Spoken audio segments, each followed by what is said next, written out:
That's all I ask. Okay. Yes, so,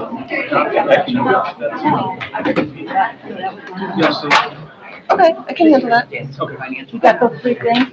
I don't think, you don't have, I don't need them for the treasurer on, so. Okay. Yeah.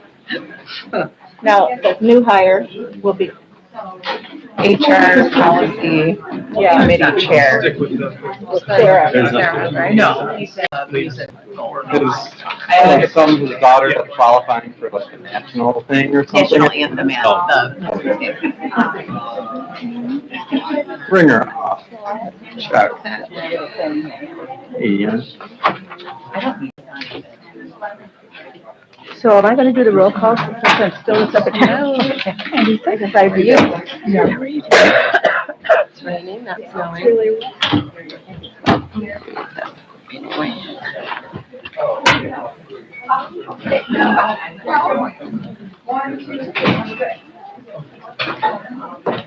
Oh my gosh. This is my mom's. Oh, yeah. But it's Sorry. obviously. Time of year to keep a jean jacket, glasses, winter boots, snowmobile suit in your car. Oh, no. Yeah, everyone just need it. Yeah. How about that championship though, huh? The championship last night. Oh, hey Sarah, how are you? Like a robotics thing or something. Oh, I don't know. There was that too. But they got.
All right, I will call this to order. It is 6:31 on January 1st, January 9th, 2024. Welcome, everyone, to our special call meeting of the Board of Education.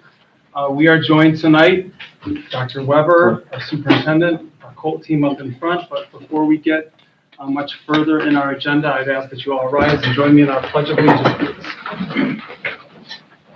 I pledge allegiance to the flag of the United States of America and to the republic for which it stands, one nation, under God, indivisible, with liberty and justice for all.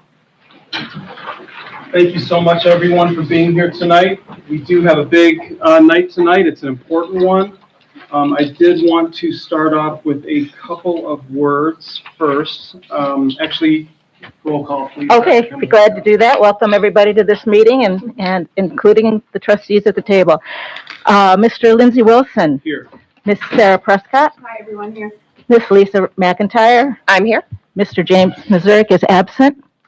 Miss Karen Meyer. Here. Miss Melissa Stewart. Here. And myself, Dr. Kimberly Campbell-Voitel, am here. Thank you. Thank you very much for that. So, like I said, welcome everyone, and thank you for being here tonight. Welcome back. This is our first meeting of the school year tonight. As always, welcome back to our students. They came back into our buildings yesterday. Welcome to them. I want to thank the team for everything that they did last year and everything that they did in preparing us for tonight. We'll probably have more words to say on that. But I did want to say a few words. I think we're all here with somewhat mixed emotions. We here in Northville learned last night, or at least I learned last night, that we have suffered, and one of our families has suffered a significant tragedy. We lost a student in a tragic car accident. Our our hearts, our love, our prayer, our thoughts go out to that student and that student's family. Because of the audience here tonight, I don't want to go into specifics or details, and out of respect for the family, I don't want to go into that, but I did want to at least acknowledge that and really send all of our hopes and prayers and thoughts for the family and the young student who lost his life. And it does sort of remind me of why we are here and why we do this. It's easy to get bogged down, I think, in the minutia of agendas and financials and policy.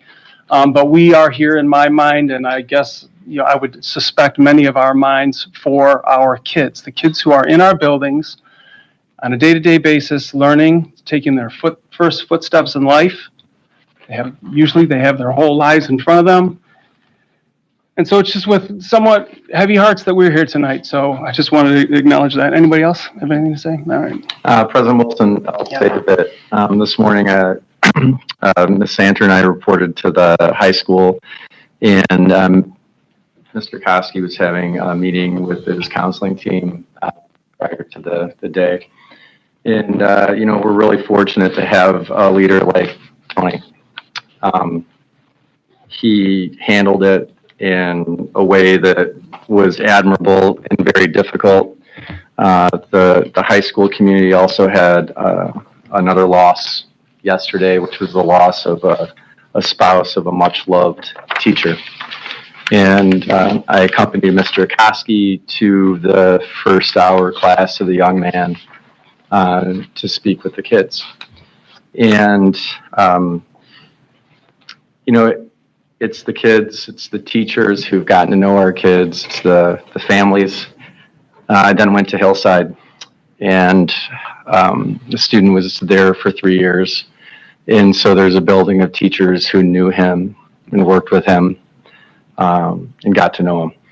And thank you for honoring his light and memory, the pain that the family is going through, and for recognizing the fact that the people who are serving our community public schools do so knowing full well that these days happen, and that they are there to help comfort, console, make sense of, simply hold space in a time that is really, really difficult. And I'm grateful for this board for recognizing that very fact. So thank you. No, thank you for the words. Anyone else? I just want to say, my daughter came home from NHS today and said the teachers, as they told her in each class, cried. And I said, that's because they love children, Annalise. So I'll just echo that it was a hard day for them, and that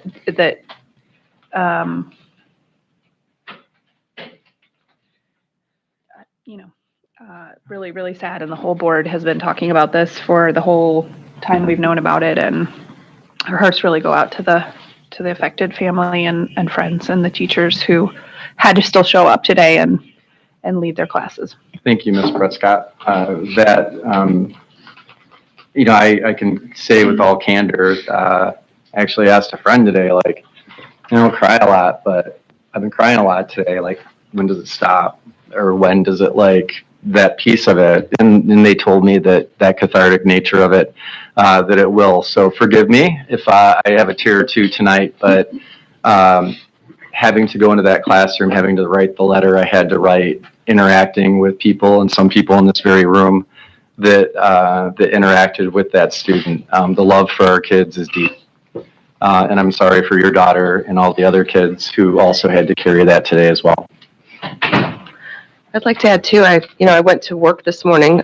We had a virtual meeting, and I work at an outpatient mental health clinic, and it was our leadership meeting, and it was really hard to start the day with other helping professionals it wasn't hard, it was impactful, right? We started the day with wondering, how can we support Northville students? We have an office in Northville, we have an office in Plymouth.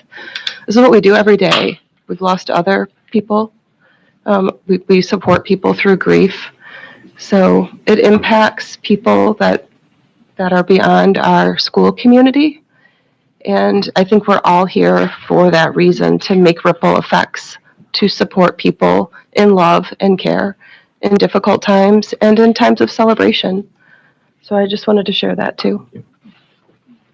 I'll just add that there's no team that I trust more with handling these kinds of completely unfortunate instances than the team that is sitting up here and at the high school and at Hillside and across our buildings. So thank you for everything that you've done, and Welcome. I wanted to say that as well. So in my mind, we have, we'll get into the agenda here, and it's primarily, I think, two components. One, as you see on the board here, the nomination and election of our officers for this coming year, and then later, our public hearing on our student-based health clinics. There are some other things that we'll touch on, but this does bring us to our election of officers, and I will open the floor now to 4A, and that is opening for nominations for the position of president. Yes. Mr. Lindsay Wilson, I would like to move or to propose motion number 2059 that you be reelected as president for the Support. coming year. Okay. Now, if I might be able to make a comment about my thinking behind this nomination, would that be So appropriate? typically what we do is we open the floor for nominations, the names are nominated, and then there's a script here of the floor is closed, and then if And then there's you take on. difference, then someone reads the motion with one or the other names, and then we take a vote. So there's really no comment, you're saying there's really no kind of preamble or, No, Okay. I'm just saying that typically what he's done is open the floor for nominations, and you read the motion to nominate. oh, so I'm just nominating, I would like to, okay, I had the wrong language. Is what you're pointing out to me. All right, so we're learning the process here, please forgive us. Okay, walk me through it, Sarah. So Lindsay said, does anyone have nominations? And you nominated Lindsay, Yes, and then Lindsay would say, any other nominations? okay, And then he then he's like, well, it's now closed for nominations. And then you would do a motion while it's pending with a second, then we would discuss it if needed, at which point you normally Okay. give the comments. It's just a little weird, because we only do it once a year. yeah, we do, and the support doesn't come until after all the nominations are. I think Well, the the nomination has support to be comes with the supported. Okay, all right, so we've gotten one name nominated. Right, and Megan is the swearing with Wait, the we academic, so that's not me at all. Let's ask Miss Irving here. She's 10 years of this. We're good? Okay, good. The floor is still open. Are Yes. there any Yep. other nominations? All right, going once, going twice. So I have a motion, it's number 59, presented by myself and Dr. Campbell Voitel, supported by Ms. McIntyre, that the Board of Education elect Lindsay Wilson to serve in the office of president. All those in favor? Aye. Aye. Any opposed? Okay, the motion passes. Thank you so much. I truly appreciate the support and all the work that this board does. I did want to say a note about what might, an issue around individuals serving in the same role, in particular the president position, more than 1 year, right? 2 years in a row, like I'm about to do. And I'm honored to do it, and I'm happy to do it, and I love the role, and I'm so thankful that you all have supported me. But I do want to say that one of the other things that is very important to the board is board development, right? Individuals on the board getting experience in the different roles and taking part in the responsibilities across those positions, whether it's president, vice president, treasurer, secretary.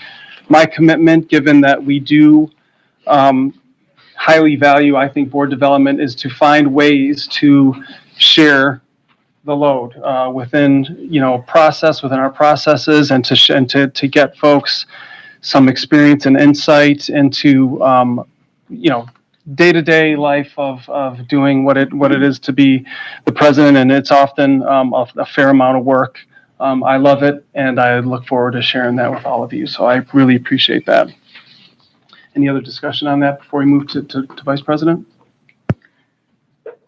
No, I think that's essentially was going to be my comment, that, the growth and development of an effectively governing board is really an important consideration. But there's also an important consideration of having sufficient experience to take on the role. And many of us are new. I'm among the newest. And so there's kind of an added burden, I think, to the people on the more experienced side of the board to to give some close consideration for these leadership roles. And we've got, the world is complex. There's a lot of issues that come before this board, and strong leadership, I think, will carry us through. And so thank you very much for accepting the nomination. All right, thank you so much. That brings us to our vice president position, and I will open the floor for nominations. And I will jump all over that because I would be honored to nominate our current treasurer, Lisa McIntyre. I really value you as a colleague. I think you bring so much to the board.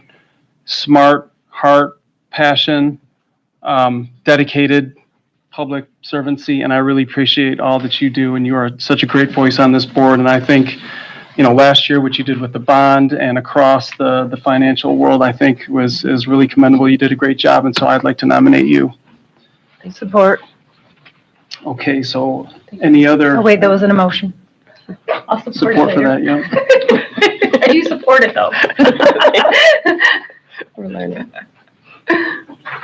Thank you so much for that. Any No, other- I echo that. I really look forward, Lisa, to having you serve as our vice president and number 2 partner for the president. And you've really served an exemplary role from the time you've been on the board. So I'm glad that this opportunity is something you accept. So thank you. Any other nominations? Any further discussion?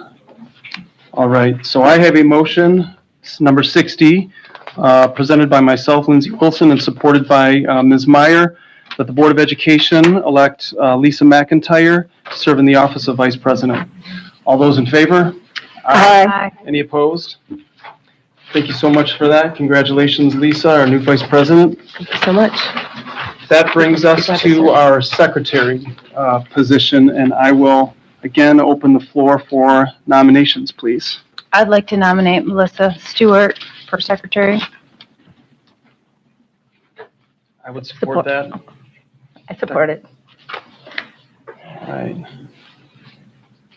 right. Motion 61. Okay, yep. Motion 61 would be that Melissa be elected to serve as the office of secretary. Support. All right, all those in favor? Any other nominations? Just want to make it clear. Any other nominations? Any further discussion? All right, all those in favor? Aye. Any opposed? Okay, the motion passes. Congratulations, Ms. Stewart. Thank you. Thanks, guys. And you'll probably have some responsibilities coming up very quickly here. I look forward. That brings us to our treasurer position, and I will again open the floor for nominations. Okay, I'd like to nominate Dr. Campbell Voital for that role as treasurer. And I think your work this last year on the finance subcommittee has been exemplary, and I think you offer a lot of due diligence and smarts regarding financial background, and really look forward to you bringing that voice to the board. I'll support that. So I have any other discussion, nominations? All right. I bring motion number 62, presented by Ms. Lisa McIntyre and supported by myself, Lindsay Wilson, that the Board of Education elect Dr. Campbell Voital to serve in the office of treasurer. All those in favor? Aye. Any opposed? Okay, the motion passes, and Dr. Campbell Voital, congratulations, you are our new treasurer. Thank you. Excellent, so thank you everyone for the fast work on that, I appreciate it. That brings us to the adoption of our agenda, and I will hand it over to Vice President McIntyre. Okay, I'd like to bring forth motion 63 that the agenda be adopted as presented. Support. All right, so I have a motion properly presented by Ms. McIntyre and supported by Ms. Stewart, I heard, that the agenda be adopted as presented. Any discussion on our agenda tonight? All right, all those in favor? Aye. Any opposed? All right, our agenda passes. That brings us to number 6, our consent resolutions, and I will again hand that over to our Vice President. Okay, I'd like to bring forth motion 64, that the board adopt the consent agenda items for approval as presented. 6A, minutes of the December 12th, 2023 Board of Education meeting. 6B, minutes of the December 12th, 23 closed session meeting of the Board of Education. 6C, overnight and/or out-of-state field trip requests, including the NHS on-level physics trip to Cedar Point in Sandusky, Ohio, on May 29th, 2024. And these are things that were presented to us in our board packet, and we were aware of these prior to this meeting. Support. All right. So I have a motion properly presented by Ms. McIntyre and supported by Ms. Prescott. Any discussion on our consent resolutions? I read the minutes and have reviewed the additional items. Anybody have any comments? Discussion on those? They look good. All right, I agree. All those in favor? Aye. Any opposed? All right, our consent resolutions passed. That brings us to our communications, number 7 on our agenda tonight, and I will hand it over to our secretary. Ms. Stewart, please. All right. So we have received many communications through the NPS BOE at northvilleschools.org email address, and we've all had a chance to read over those. So just so the public is aware, when those emails come in, they're given to us, and we've got lots of time to read them. So thank you all for emailing. Yes, thank you for comments, and we received a number within the last week or two here. Yep. So that brings us to number 8 on our agenda, our superintendent's report, and I will hand it over to Dr. Yeah, I'll make it brief on here. This month is actually National School Board Recognition Month, and today is actually National Law Enforcement Recognition Day, so we'll go ahead and put that in there. I just want to say thank you. We're going to have a more formal thank you for you at our meeting at the high school. One of the things we do every month, and it's kind of neat having people in the room to hear this, is we actually visit a school and we conduct a real live board meeting and often tour the school and interact with the kids. It's fantastic. I have the privilege of knowing what you all do on a daily basis in a volunteer role. I can't thank each of you, and we'll look each of you in the eye, enough. Genuinely. It is not easy, but you selflessly give your time, your energy, your expertise, and I'm personally grateful, and I certainly hope and know the community is grateful for your choice to sit in these seats and care about kids.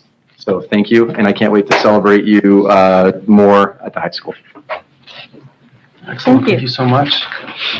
Well, that brings us to our first of, this will be different, so let me explain a couple of things about public comment tonight.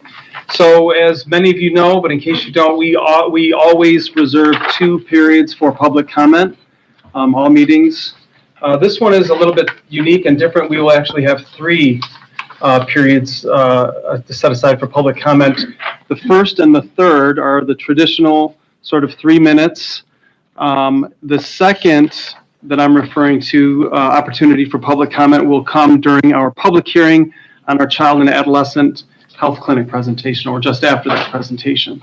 So you sort of have some options there. I guess in my mind, it would make sense for public comment related to the health clinic to come after the presentation during that public hearing and public comment period. But by no means is that a requirement or necessary. You can comment before, you can comment now, you can even wait until after, although we'll probably have voted on the resolution by that point of the third public comment. So I just want to set up a little bit about, how this is different and what public comment looks like tonight. Does that make sense to everyone? Same rules, I think, generally will apply. We might have some notable differences here and there during the public hearing period, but I did want to at least make that note. So does that make sense to everyone generally? All right. And they typically held people to 1 public comment per topic. Correct. 3 minutes Per meeting. per meeting. Okay. All right. So with that said, and I do have a number of comments here, and I will, whatever this is, a dozen or so, I'll go through the names in no particular order. I'll call them as they're presented to me on the cards. If you want to make public comment, I would ask that you fill out a card. I do have several here in front of me. If you don't want to take advantage of this public comment period, and instead you'd rather wait until the hearing on the Child and Adolescent Health Center, just let me know, and I'll skip and bring your card up during that comment period. Does that make sense? Okay. So the first card I have here is Ron Frazier.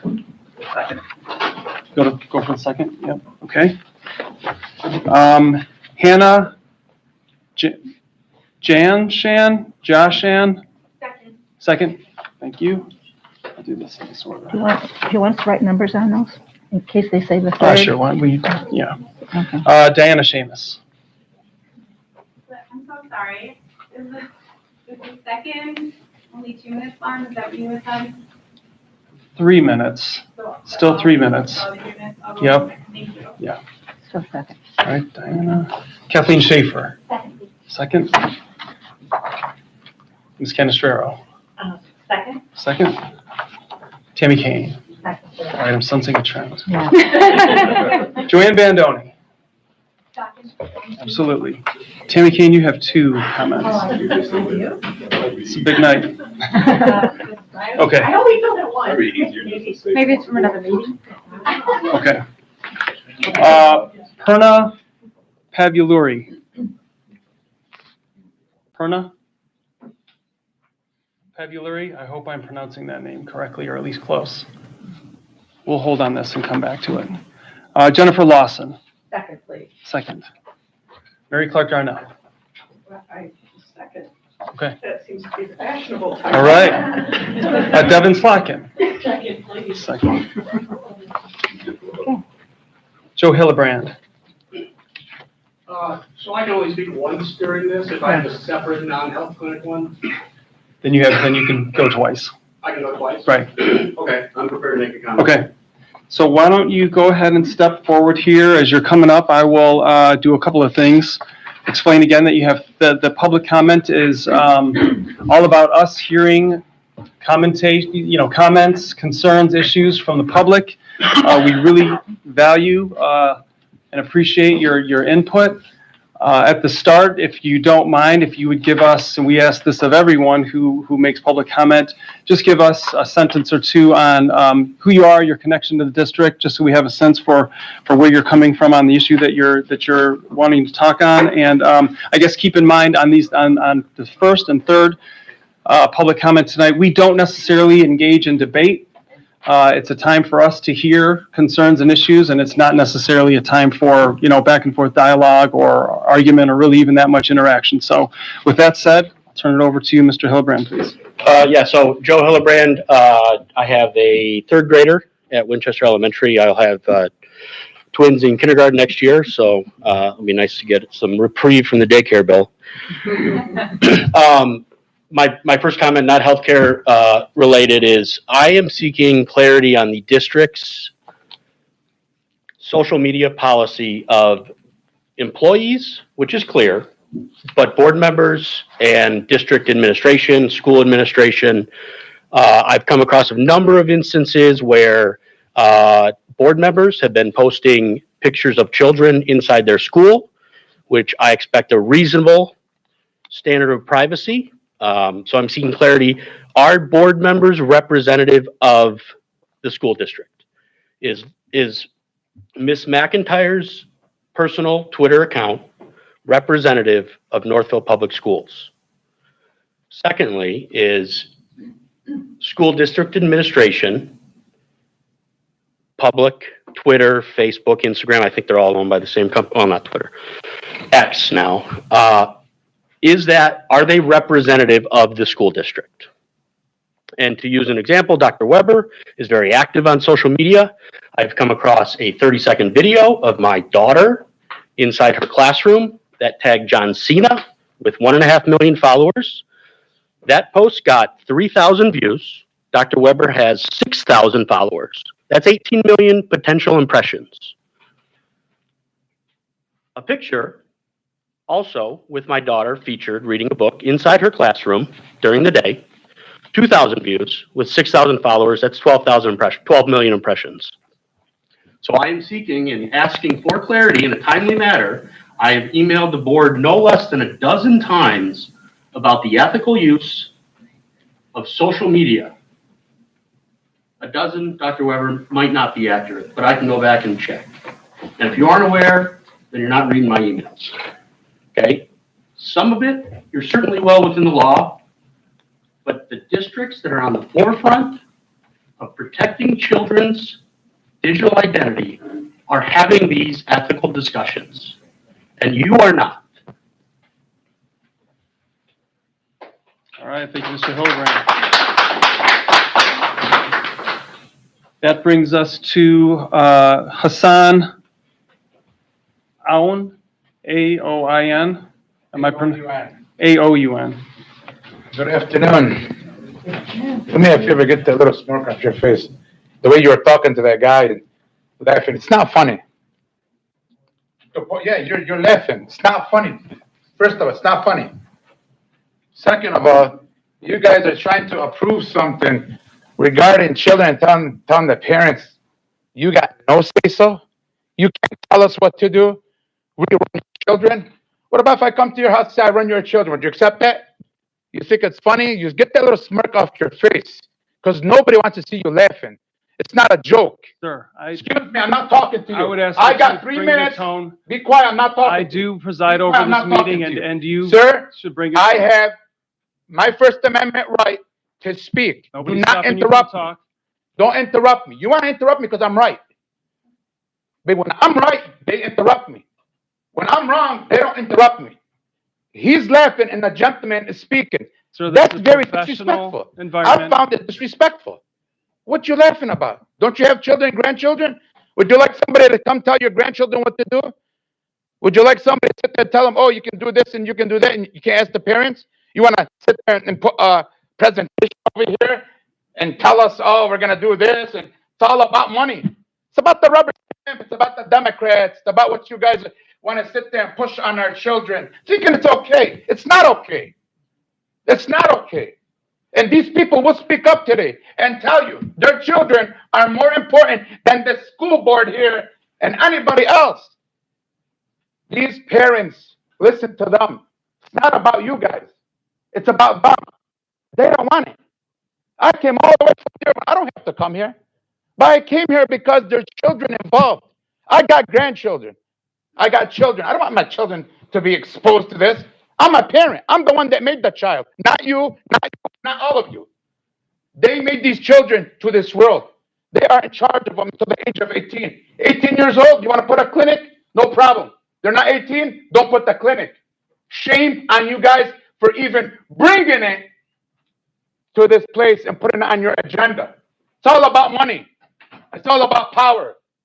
Making the government so powerful that I hope Trump comes here and makes America great and shut you guys down for what you guys are doing. I promise you.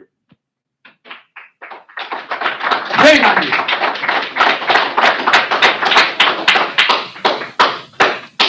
That brings us to Matt Wilk, please. So, did you? Previous board policies provided for 2 times to speak without a limitation on the topic, if you're so inclined. Matt, it didn't. In a public hearing, the public hearing comment is about this, but you can have 2. Do you need 2? We'll move to the All second right, one. Matt Okay. Wilk, not Matt. I think that's this. That brings us to Heather Pataki. It's about the Ron Clinic, so do you want me to? That's number 2, if you prefer, yeah. I'll speak next. Okay, that's in the second set of public comments. Scott Morrell. Second. Scott Morrell, second. One more time, Perna Pavuluri. Okay, we'll bring this back on the third, or in the second. I believe, is there anyone else that wants to make public comment during this public comment period before I close it? Anyone else? Okay. I appreciate the cooperation on this, and I appreciate that it's somewhat different and maybe confusing tonight, but that brings us to number 10 on our agenda, and that is our presentation and public hearing on our child and adolescent health clinic proposed opportunity. And President Wilson, before we start this, I have 2 people standing, 3 people standing. So if you just give me a minute, I'm going to go grab 3 chairs for them, and then we can cue this up. Thanks. All right. Oh, there's chairs. There's chairs, RJ, yeah. You all set? Yeah. Okay, all right. I want to be a good host. All right. So if we can cue up the presentation, which I believe is here. So we've given this presentation a number of times, President Wilson and board and community, and we truncated it a little bit, understanding there'd be a significant discourse tonight, questions and comments. So with that said, Ms. Hoppenstedt, if you could please begin the presentation, and thank you. Sure thing. Good evening. Good evening. So the proposal that we're speaking about this evening was originally brought to the Board of Education on December 5th at a committee of the whole meeting. On December 12th, 2 directors from Michigan Medicine's Regional Alliance for Healthy Schools, otherwise known as ROS, joined remotely to answer questions to the board. ROS is a department within the Michigan Medicine that focuses on school-based health centers. In addition to information sharing, there was an opportunity for public comment on the December 12th meeting. Tonight, we are obviously having our public hearing, so the Board of Education can make a vote on whether or not to move forward with the support of that partnership. To review this information, which has been out there, but so everyone is clear, Child and Adolescent Healthcare Center is a school-based health center that provides a continuum of health services for school-aged children through age 21. The health centers are located within the building. They are fully operated by Michigan Medicine. Students can get treatment for minor illnesses, infections, immunizations, sports physicals, support with coordination of care through their Michigan Medicine specialty departments, behavioral health care, both in-person and virtual, by a licensed social worker, and consultation on health issues. ROS is a partnership with the Kellogg Eye Center for vision treatment and Mott Children's Center for dentistry services. And these services that are offered at our health center are not meant to replace a child's primary health care provider. They may supplement, they can work in coordination, but they are not to replace. Within the clinic, there would be the following staff: a full-time nurse practitioner, a full-time licensed social worker, part-time medical doctor who visits the center on a rotating basis, a part-time dietitian, a full-time medical assistant, and the vision services through Kellogg Eye Center and the dental services are through a mobile unit currently.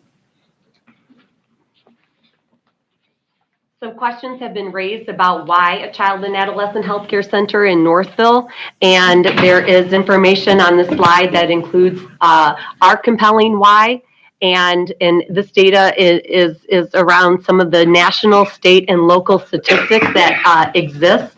As some of you are aware, we are currently in a mental health crisis, not only here in this local community, in the state, but across our nation, and it has increased as a result of COVID. The significant amount of data that demonstrates that the trend line for death by suicide is not moving in a positive direction. And unfortunately for children aged 10 to 14 in Michigan, suicide is now tied with unintentional injury as the leading cause of death. Nationally, suicide is the second leading cause of death for children aged 10 to 24. Access to mental health services are a barrier for some, maybe not for all, but certainly for some. The provider pipeline does not meet the demand that exists. Even in this privileged community, it does not meet the demand that exists. There is an underinvestment in behavioral health care by insurance providers, including a lack of coverage and low reimbursement rates. Our young people that are covered by Medicaid often struggle to find high-quality behavioral health providers that accept Medicaid insurance. And I want to really focus on the fact that the high quality providers for Medicaid. Michigan Medicine is a deeply respected medical organization that is truly high quality. In addition, a person may have insurance, but that does not mean that services for mental health are affordable and accessible. Oftentimes they come with high copays or they're not covered at all by those that are even insured. So considering the onset of mental health illness for kids ages 14 and young adults to age 21, that early identification and treatment can help prevent conditions that may manifest into more intensive issues where that intensive treatment is exceptionally costly. Inpatient behavioral health hospitals are overwhelmed, and waiting lists to get into a bed in a residential treatment can go on for months and months. Linked in these slides are two articles. The first is a recent local article from Bridge Magazine that highlights the importance of screening and preventative support for mental health, especially with access to medical doctors. That screening that can happen when kids come in for routine care, that screening is critical. The second article is from the American Heart Association, which provides research on the mind and body connection and how our physical health and mental health are interconnected. And I've said this in several presentations after serving as a building principal, a school counselor, a clinical counselor, and currently a director. I have seen that often kids do not come into spaces, either offices or to adults, to report that they are feeling depressed or anxious. Often it is physical symptoms that are the indicator that they're in need of help. Physical health services are just as important for behavioral health for early identification and treating the whole child. This next slide includes some local data. This is a snapshot of 148 11th grade Northville students last school year who took the state MyFi survey. 10% of those 11th grade students who took the survey shared that in the past 12 months, they have seriously considered suicide. 26% of the respondents shared that within 12 months, they have felt hopeless almost every day for 2 weeks or more in a row and stopped doing usual activities. 21% of students reported they have lived with someone who is depressed, mentally ill, or suicidal. And that draws to the connection to family systems and the impact that family systems have on our children. In Northville, 8% of our students are considered economically disadvantaged. That is 564 out of 7,062 students. And this data comes from families. They submit their income to us to be considered for free and reduced lunch. And that is how we count economically disadvantaged here and in other districts. This would be similar to a large elementary building in Northville. So I want to loop back to the underinsured point that was made earlier.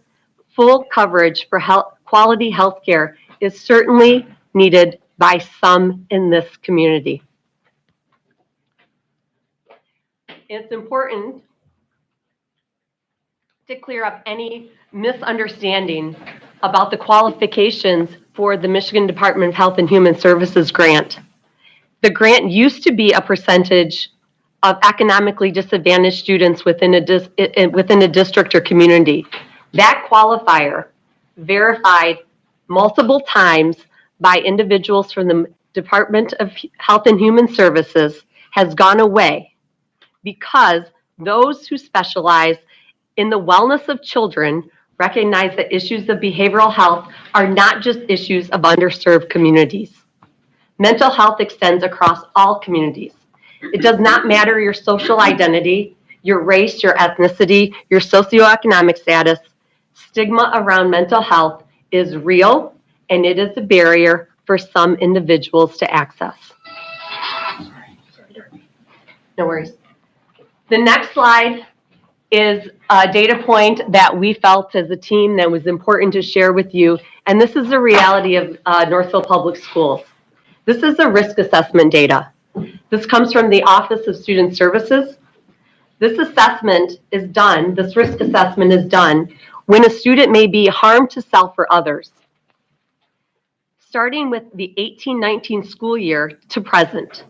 And this is what this data shows. You can see the trend line for our need to conduct risk assessments is going up.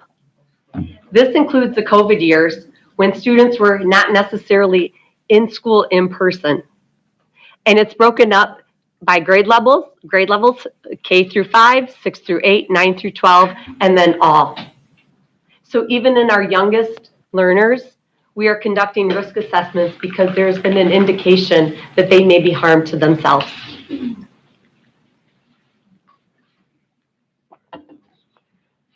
Stakeholder input. Last month, stakeholders in the community were asked to complete a 31 AA survey. This 31 AA funding is through the Michigan Department of Education, specifically slated for mental health and school safety. Miss, would you go back one slide or two slides? Not this one, but one before that. No, I know. Go back, what slide, maybe? Right there. Is that taken, it says 2021, does that take into COVID and everything like that? That's 2019 was COVID. So we're in 2020, it's 103. So now they're saying that now 2022, 23 went up. I was dead, people in school. Okay. That's all lying. Let's get through the presentation. Yeah, listen, we're gonna get through the presentation and we'll have public hearing and comment after that. So this 31 AA survey was sent out to various stakeholders, students, parents, and staff, asking what they felt we believed we needed around mental health.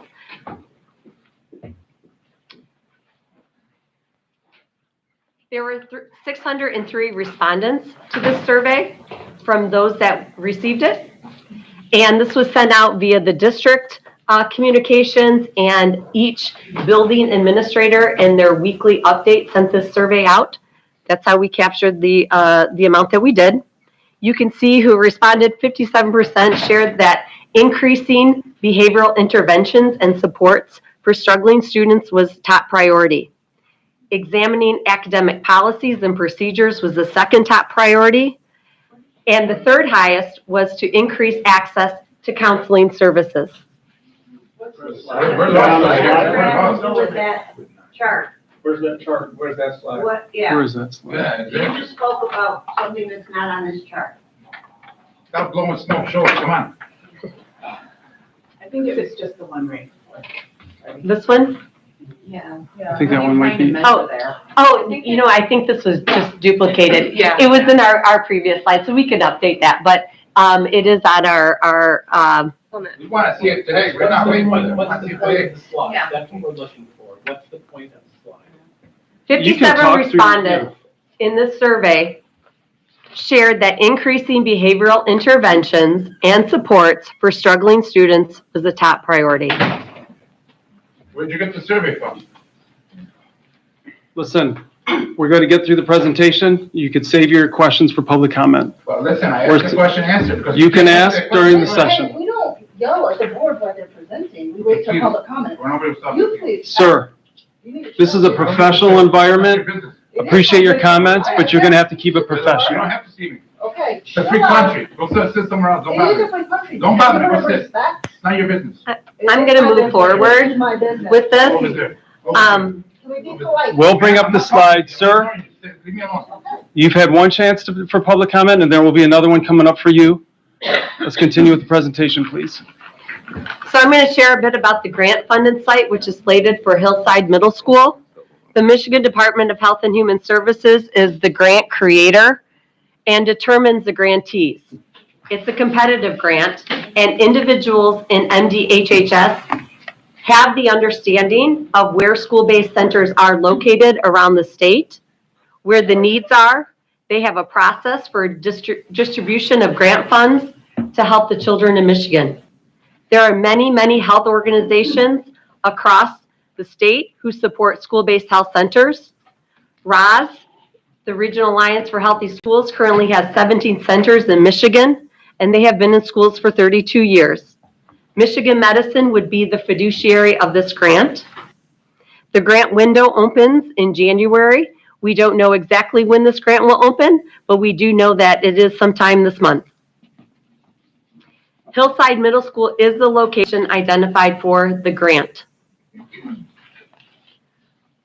For the donor site through Michigan Medicine, and this opportunity is for Northville High School, they maintain the same requirements of grant-funded child and adolescent healthcare centers. It would be funded through Michigan Medicine. Michigan Medicine would be the medical partner to provide the services. Michigan Medicine will cover any costs that exceed $400,000 in the funding that is allocated in the 31AA grant. Northville High School has been identified as the location for the Michigan Medicine site. There are two important requirements for school-based health centers. MDHHS sets the minimum requirements for establishing and operating a health center. There is information on the MDHHS webpage on child and adolescent healthcare centers. Those are the CAHC minimum requirements that are linked to the slide. The other legal requirement falls under the Michigan Minor Confidentiality Law. This law is not new. This law has been in place for many, many years. I believe it was in the 70s. Healthcare providers in the state, all healthcare providers, your primary care providers, your urgent care providers, your minute clinic providers, and your school-based healthcare providers are required to follow this law. Linked in the slides are two documents that outline the law and guidance for health providers. But in summary, youth may consent to pregnancy testing, testing and treatment for STIs, substance abuse treatment, up to 12 mental health visits that cannot exceed 4 months, and information on birth control or contraceptives, but they cannot distribute any contraceptives or birth control. They cannot discuss abortion. That is part of the law. Minors are assessed by a practitioner to determine if the minor is able to provide consent, and the goal is to bridge the communication gap between students and parents. Youth may need support on how to initiate conversations with parents on difficult topics, things that they're worried about, things that they may think worry their parents. And those conversations are guided and supported by healthcare providers to bridge that gap. Healthcare providers are mandatory reporters, and they have an obligation to report if a child may be a harm to self or others. They also have an obligation to report if a child is being harmed by others. All other healthcare assessment and treatment, including vaccinations, require parent consent. Minors cannot consent to vaccinations, and that is parent consent only. We included the American Medical Association Code of Ethics for confidential healthcare for minors, which we found is a very helpful document for those that are interested in learning more about the topic. It is very fact-based, and it is very detailed. These next slides cover the opportunities and benefits of a school-based healthcare center. Benefits include early identification, prevention, and treatment for both physical and mental health. The school-based health centers provide access for the underinsured or uninsured and coordination of services with a student's primary care provider or specialty department providers. Other benefits includes ease of access for students. Our students and families here in our community are busy. It provides an option, and it's an option for parents who are working and not able to take off work or may have to wait for long periods in an urgent care when their children are ill. Services available in school may mean less time away from school or instruction. In buildings with school-based clinics, there is a rise in seat time for students. So these services provide other accessible referral options for our student support teams who function within the MTSS framework.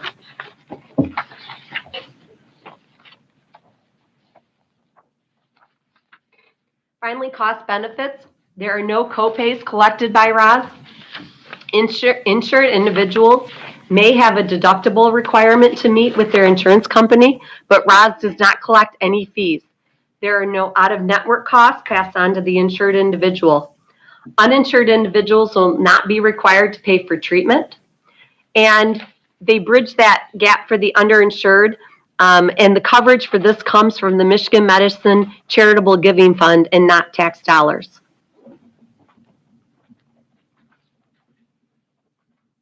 There are two opportunities before us, and I mentioned Northville High School. Northville and Michigan Medicine can apply for the grant with actually, let me go to this one first and I'll go back because this is Hillside and this is the grant opportunity. We're able to, Northville is able to apply for the grant with Michigan Medicine. If awarded the grant, the location must be at Hillside, and that's per the MDHHS requirements for locations for new school-based health centers.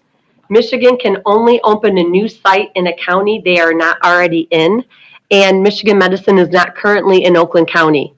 Hillside is in Oakland County, which is why they would be able to open a site at Hillside. If awarded the grant pays for the startup costs such as equipment, furniture, and medical supplies.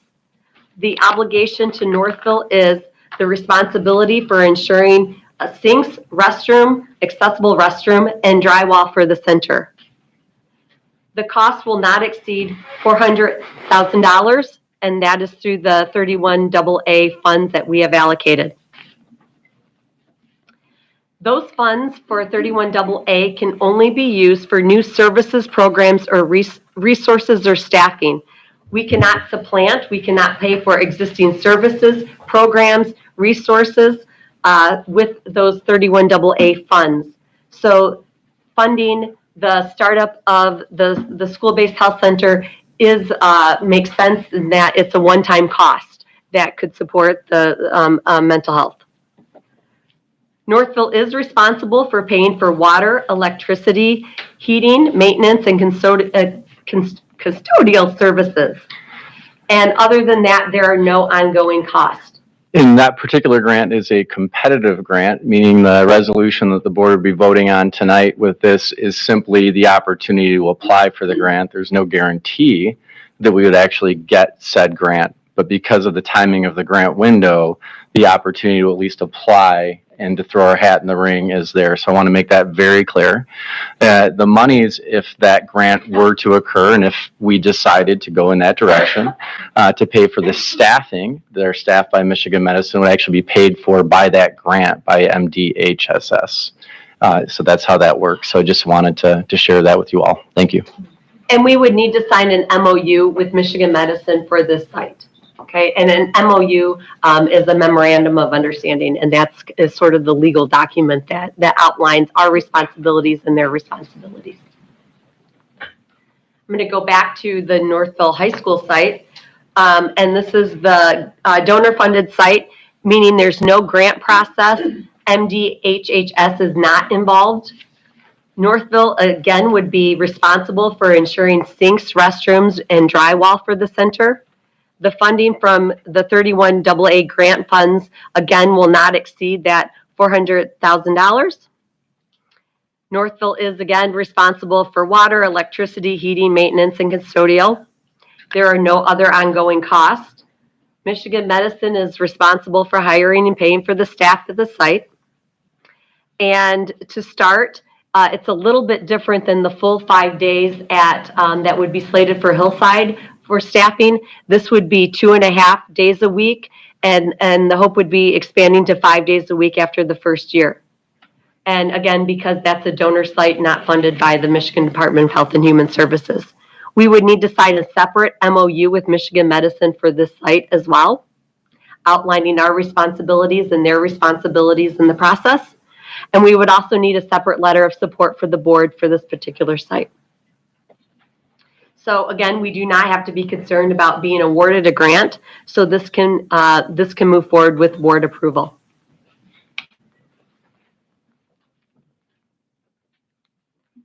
The next few slides provide a roadmap for this proposal.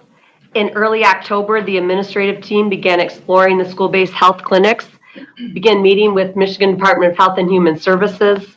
We identified Michigan Medicine as a potential partner after reviewing other potential partners like Corewell Health and Henry Ford that also have school-based health clinics around the state, but felt that because Michigan Medicine and the ROS commitment of over 32 years and the respect that we have for Michigan Medicine, that this would be the best potential partner for us in moving forward.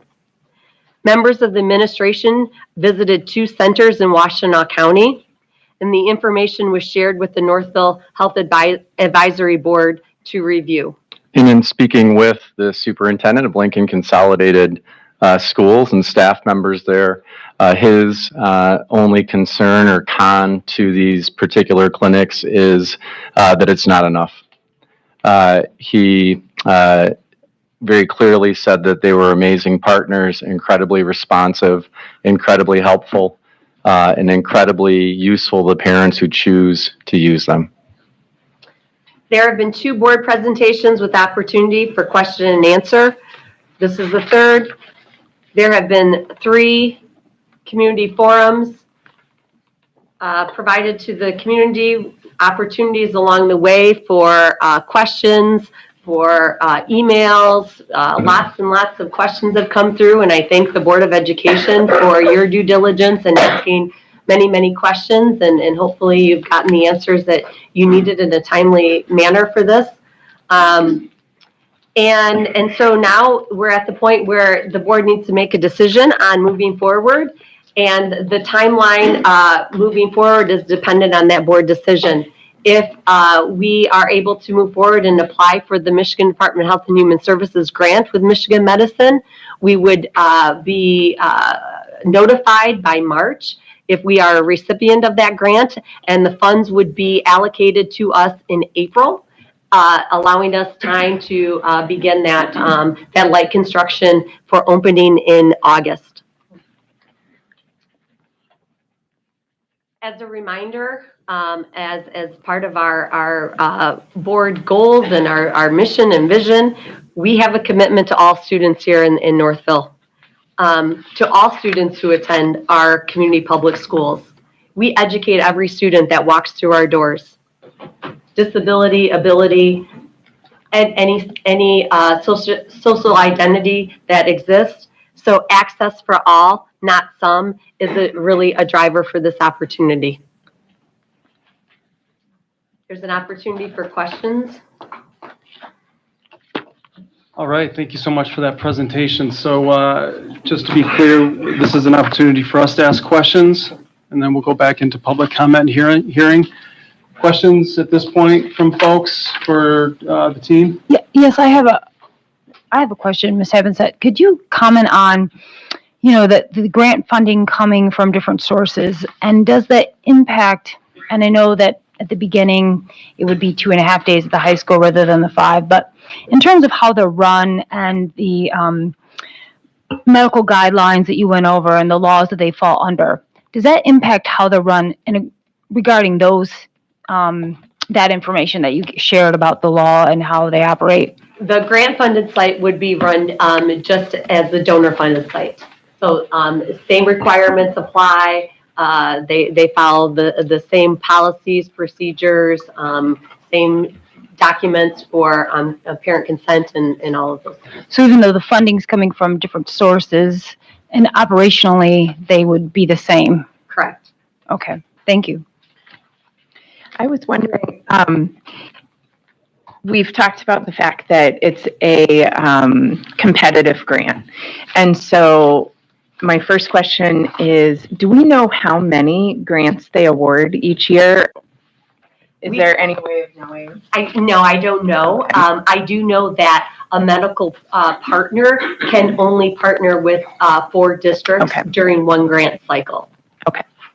And then my other question is, if we don't get the grant because it is competitive, would the high school site shift from a 2.5-day to a 5-day, or would we keep it? Do we even know this answer yet? Obviously, I don't believe that. I think that, so if we don't get the grant, and we could still continue with the high school, but that would remain at start the 2.5 days.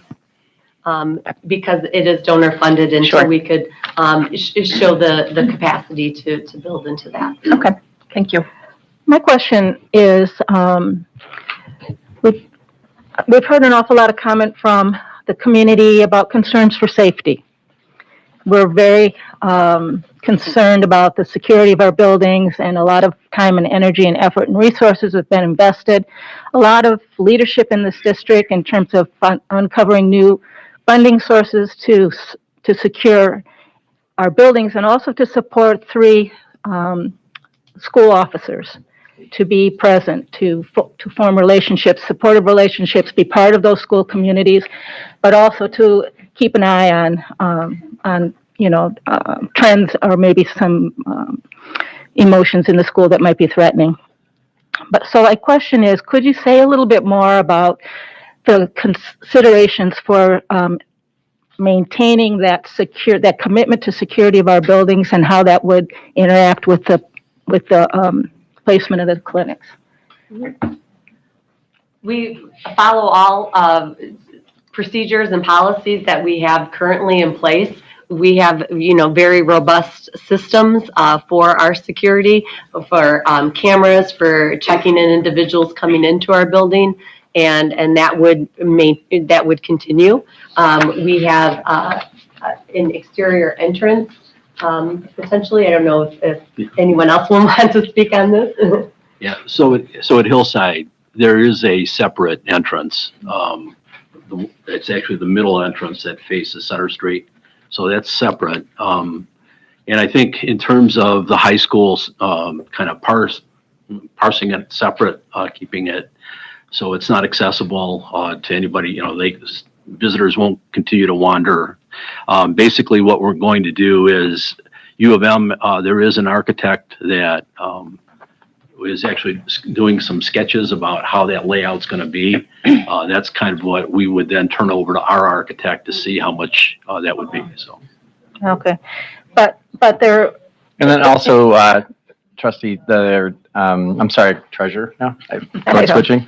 That secretary. So the piece is that the clinic was appointment based in that way as well. So what happens in the districts that we visited for the past 32 years of the success of Roz, they actually will go down to greet the person who made the appointment, or the people, and make sure that that's there. But to go to that extra layer to point out what Mr. Zoff said, the location and the due diligence that was done, just wanting to make sure that whether this vote is up or down, needing to make sure that you all had all the information that you could have, and that we looked at everything we could. So at Hillside Middle School, there was a space in the last bond that was built for tech. Well, we had the good fortune of purchasing Fog Street over there at 5 Mile. So that space is a natural fit, and as Mr. Zopp said, is an exterior door right there that you would go in, and then mitigating access past that point. At the high school, again, we would be doing a similar piece with the site that we've identified. But as Ms. Hoppenstedt said, all of the cameras we've invested in, the secure vestibules, the video buzz-in, and thanks for pointing out the 2 additional SROs that have come on board in the last year, giving us a total of 3. All of those pieces are still very much in place in having that. I did have a conversation with the superintendent where these clinics have been for some time, and he's had absolutely no issues around that particular question. Okay, thank you. That's remarkable, actually, if you think about it, that we have the good fortune of having an isolated space in our middle school that is only accessible to the main building by key lock door, but has an exterior door that allows people to come to the clinic. I mean, who gets that in a school? That's really quite unusual. What a plus. But also the adaptability of the space in the high school and the attention, as you point out, that Mr. Koski has for maintaining security in that building too, can be accommodated. And so as a parent, I have grandchildren in the district too, so I am also very concerned, and we know we just had an event in Iowa, and the beat goes on in our schools, and it's never far from our thinking. So I'm just making a comment that I wanted to have some detail around how we're going to maintain our very high level of security should we move forward with these Thank you. clinics. Thank you. Couple of questions. Last night I was at the forum at Hillside. A question came up. Wanted to hear if we have any further information or insight. Would we have to worry about zoning issues, right? That's one issue that I heard last night. Mm-hmm. The answer to that is no. How about, I would like to get a little color. What's that? Any elaboration on that answer? Oh, if you'd like it, sure. Sure, yeah. So in contact with the township and in those pieces that the school district and the zoning aspect, what happens within our school buildings is within the purview of the Northville Public Schools. I'm sure we could get documentation on that. I have a level of trust in the people who run the township and the city.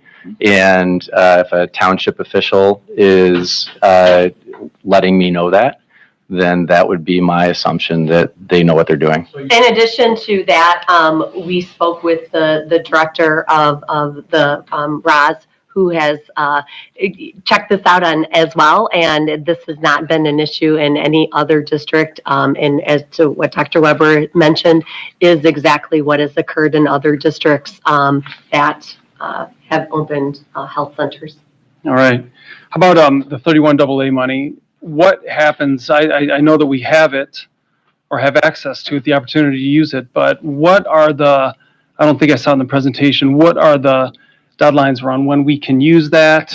And can you repeat what we can use it for? Sure. It's for mental health and school safety. It is a per pupil amount. And Mr. Zoff might have the... 200, it's $220 per pupil is what the 31 AA money is. And it has to be used for new resources, personnel, programming. It can't be for existing things, so we can't supplant. It is supplemental. It must be used by September 30th. 2025. Can I follow up on that? Lindsay, do you mind on the 31A? Yep. So I opened up 31A and I've read it like 4 times, and I read pretty good. That's what I do for my day job, and I then read an MDE review of what it says in case I wasn't reading it right. And I can't find anything in it that talks about using that money, and even your presentation talks about using it for services, vestibule, security cameras. I don't see where 31A money could be used for construction. They use the word infrastructure in the FAQ document. So we did include, we had to submit in December our spending plan for 31 AA. So that has already been submitted and as part of the budget. So this grant, it's not a competitive. So 31 AA, unlike the Department of Health and Human Services grant, 31 AA is not a competitive grant, but we do have to apply for it. So in that process, we had to submit a budget, and it was actually due. It was very quick, not a lot of turnaround time.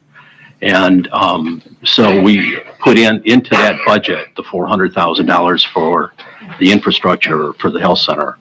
So we've not heard back. In the guidelines, they say that if there's an issue, they would be back to us. Infrastructure is is permitted, so I don't anticipate there being an issue with that. What if there is? I mean, it's not in the, I mean, do you have a, would you recommend not doing this if that weren't allowed? If for some reason the state just said no for unilaterally that you can't use it for the health center, we would probably have to look for some additional other funding outside of general fund. I spoke with Scott Hutchins from Michigan Department of Health and Human Services, or I'm sorry, MDE, who runs this grant basically, and 31A. 31AA, yeah, Mhm. and asked that specific question. So as long as it's used to support the creation of something for mental health, it does fit. And so I just, because of Mike, I pulled up the statute, and I don't mean to pick nits, but this doesn't seem like a nit. And I see the word infrastructure, and what it reads is, allowable expenditures under this section include, but are not limited to, so that's always helpful, but are not limited to safety infrastructure. Cameras, door blocks, hardened vestibules, window screening, technology necessary to operate a buzzer system. And the rest of them are SROs, age-appropriate training, hiring support staff, purchasing and implementing mental health screening tools. So I guess, I came to this meeting a little bit concerned but I'm glad to hear that you ran this down. And I would just want to just be clear that we have to have a funding mechanism. While I've got the mic, and I'll let other people ask, I mean, I've been beating the drum of the cadence. We have a new team, and that's always, we've got to get a new cadence together. But I've been beating the drum on, sort of when the board hears things. And I think, I'm a little concerned that some of the steps of this happened in October. Today, I heard probably didn't hear it for the first time, but it sunk in for the first time that the Health Advisory Board knew about this before I did, like even being a thing. And also, I didn't really understand, Mike, that in December, your amazing budgeting skills, always respect those, that they were going toward putting together a budget for something when here we are in January. Now, I've heard people criticize this concern for we don't have enough detail, right? Like, and that's fair too, right? Like, where's it going to be? What will the budget be? What will that exactly look like? But I mean, I haven't seen that budget, the 400,000, and maybe you didn't line item it other than a block, set aside. But to know that this, Michigan Medicine was honed and selected, they're a great choice. I would have probably, thought they were at the very top of the list in October too, but the board didn't choose Michigan Medicine. And the board didn't hear Henry Ford. So, I mean, I would have wanted to hear about those things up front. And I think some of the public reaction of this is coming at us fast might be different if those different steps were maybe more in public meetings. Because you guys have this important operational role, but then we have to sit here in front of the public and vote.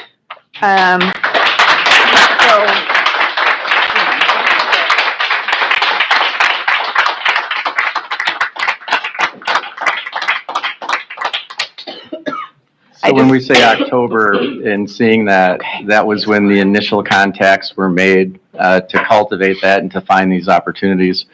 One of the things that brings me great pride is that I get to serve beside a team of people who hunt for opportunities to serve our kids and to save money and to protect the general fund and to provide opportunities for our children. So when you see October on the timeline, that's an indication of when conversations began with that. In going toward it. And some of those conversations were a phone call, not knowing where it might go. And so want to be very clear on that. And last night at the public forum, I also expressed the fact that from a timing standpoint, this certainly does feel quick. However, I also will say that, and I made this clear last night as well, that my job and role here is to present to the Board of Education things that will help our district potentially be better and to serve kids. I am, due diligence is done by creating opportunities to where the window is open if you so choose to vote. If not on that, the 31 AA, those monies could be repurposed if the answer is no, and put into another spot within that piece of it. As far as a return on investment, ROI, the fact that dropping that money from a state grant that could then, the economic return for that would be the monies that are paid for through MDHSS or the University of Michigan, which are two separate things because the two grants are not paid for personnel-wise in the same way, would be exponentially in the long term a massive return on investment. So I will say that if one of our faults is going toward opportunities that were presented when they were, then I will own that. I will also say that this team has been working weekends, evenings, to get this opportunity in front of you as a board. If the fact is that from a cadence standpoint, that the desire is to pass up opportunities or not explore opportunities because of pacing, then that's certainly something that I will listen to and attend to. The way that, frankly, that I believe is my job is to lead in a way that puts opportunities in front of you to assess and to vote on that could help our children. And I want to be clear because I really appreciated the presentation, and I'll just close out that set of remarks. Nobody's saying don't go towards hard things or new things or do it quickly or do it on a time schedule, and nobody's saying that or else we don't do it at all. I'm talking more about like heads ups, notices. So it's not, yeah, and I know you guys have been working really hard, and I want to appreciate, like I've posed a lot of questions, so I'll leave it with that. With other, I know we have other questions. I just want to follow up on what you're saying, that has been what I have struggled with as well in terms of when we saw the timeline for the first time that it was in October. I keep thinking, and this is how my head works, of that grandma on the roof joke, and I would have liked to have known that was a piece that was coming, and not necessarily, I know that it's an ongoing process, but to reiterate what Ms. Prescott is saying, just to having that heads up to prepare and to have a better understanding as it goes along, especially during the time period that it was presented to us right on the heels of the end of the year. I just want to concur with what she said and the struggle with that.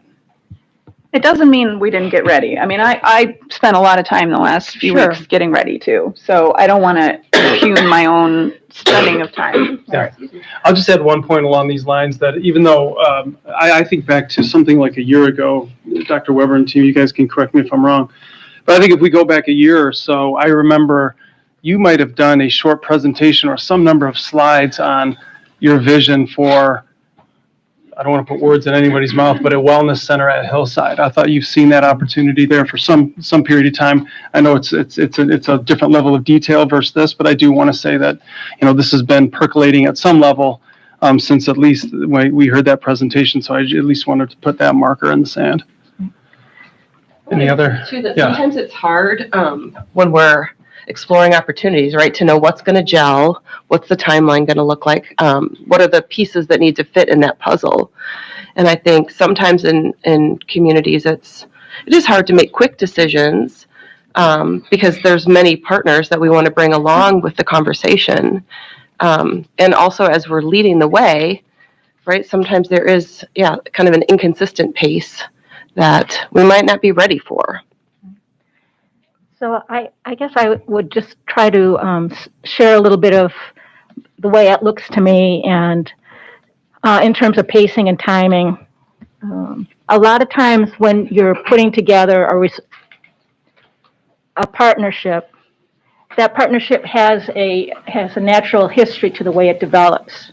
And it doesn't start as an opportunity for a grant up, it starts as a relationship and working together. And I'm thinking about the work that we had students doing at the University of Michigan over the summer, working with the School of Social Work. Now, that was a unique opportunity. It grew a relationship. It grew readiness. Maybe we didn't even know, and I don't know for a fact, and maybe Darby, you know this, when that grant was, the expectation for that grant to be released in January even became known. Sometimes that's on a very short timeline. It's very typical for the state grants that I've been involved in my career to find out about them, at the nth hour, at the 11th hour. And in fact, that's sometimes the way they do it, because they don't want you to spend a lot of time creating new infrastructure, new relationships, and, that didn't exist previously. They want to see tried and true, productive, accountable, high quality capacity. That's what they want to pay for. So it's almost like they kind of shorten it, they crunch you, they give you a very short horizon and time frame, and then you have got to produce the evidence or you're not competitive. God bless you, go out for a year, work on your assets and your relationships, and come back around should we offer this grant opportunity again. So it's just kind of not surprising to me, having been, in the competition for state grants for more than 3 decades in my career. So I just wanted to share that. It's not an oversight or a lack of preparation. It's really just the way these things become alive. And it's I think, in my opinion, it's a tribute to a district who has invested in and has evidence of holding up its side of a partnership in a high quality way, such that you can put that together in a competitive way for a state level grant. And so sometimes you do that before you even know the grant's coming. And so that's just kind of some of the nuance around how these things get, life and take lift off. So, Dr. Kimball, I really appreciate the perspective, and I know that you have a lot of experience with that, so that's very helpful. I guess what I maybe need to better clarify is that when I look at the issues that we have, the sticking points, the areas of communication that are, really important that we make sure our community knows and are invested in, right. I think those are outside of who we would have partnered with, because those laws remain the same no matter who the partner was. Right. Right. And so, making sure that we are being as communicative and as transparent as possible. And so I guess, I really appreciate, and that makes a lot of sense in terms of the grant itself and partnering with Michigan Medicine and making that determination. But I feel like making the determination of, pursuing the health center, those issues stand outside of that, if that makes sense, in terms of how a health center functions within a school. I'll just say it bluntly. I have no reason not to. I think that there are people in this audience just reading the room and from messages we've gotten who feel like this is already decided. Yeah. Thank you. Okay. And listen, you can clap for me now, but you're not going to like other points I make. That's my specialty, is I piss everybody off. So don't worry. Okay. So, I mean, I'm not okay, but I just want to say, I think the point is that if all these things can be true, but we just didn't even know was happening. Like, that doesn't take a lot. Like, the work that our staff is doing that we're accountable for, I didn't know was happening in a specific way. Did I know there was an idea of, like, let's do more for mental health? Of course. And that's been a great vision, and it's endorsed. I think we should move off this point because it's meta. I mean, at this point, I have other questions, and they're more specific, and I'll just throw one out.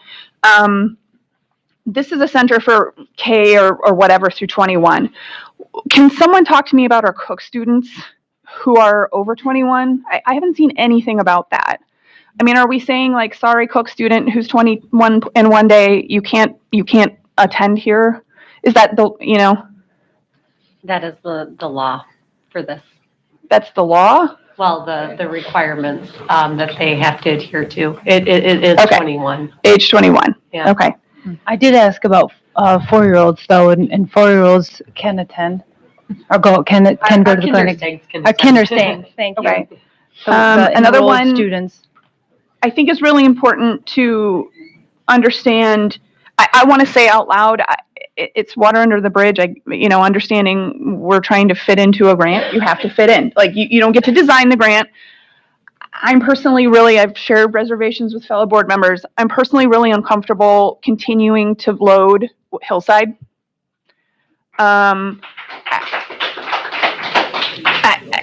We have a school here that's 19% free and reduced lunch, and they don't go to Hillside.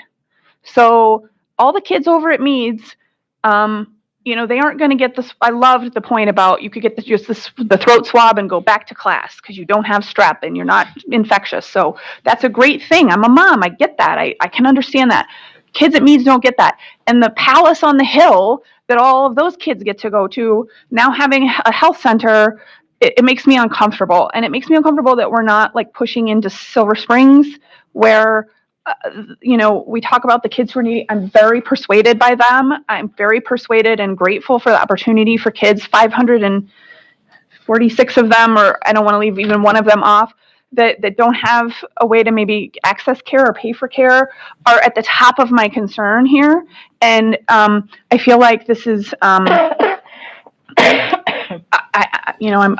concerned about that. I don't know that there's a fix for that. It's nobody's fault. But I just think that needs to be said out loud. I will say I'm not persuaded by concerns, and this is the part where now everybody can boo me, which is fair. Okay, this is an opt-in for all medical care, okay, except where state law says otherwise. Parents must consent with a form in writing, and kid will not be seen unless state law compels the clinic or wherever to give the care. And even then, state law says no to contraceptives, no to abortion, and no to immunization.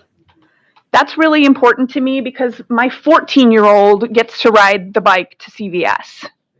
So my 14-year-old or some 14-year-old can take a pregnancy test in the bathroom of the CVS.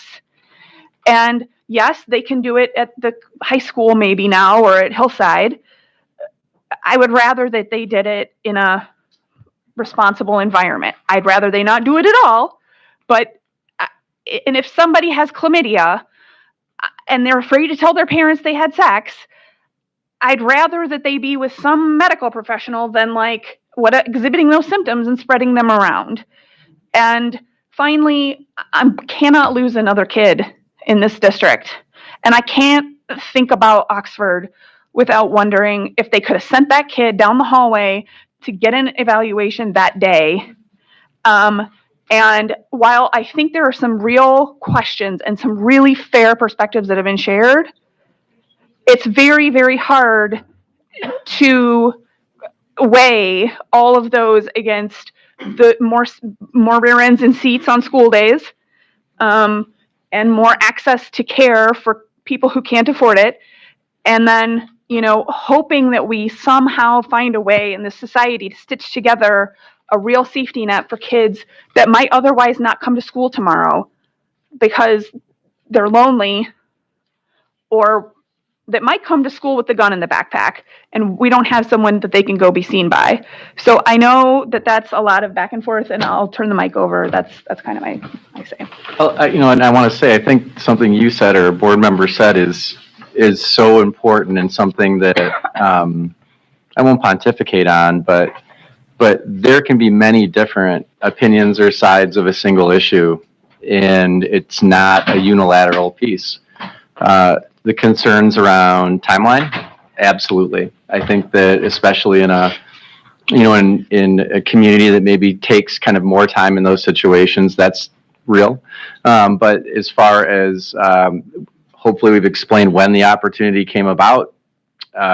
Again, my role is to look for those opportunities that are good for our district, and I'll continue to do so and do a better job of communicating when those come on. However, we can also, the points, and agree on that and say, yep, that would have been a lot more comfortable and a lot better. But I believe in maturely direct conversation and conversation that that we can agree to disagree in a way that's respectful, that lifts up our arguments without putting people down. And so I just want to say that it's really important because, you know, your comments about cheer me, boo me, the fact is, like, it is good modeling of good, healthy conversation to say there's a single issue there. There might be some things you don't care for in it and other things that they are there.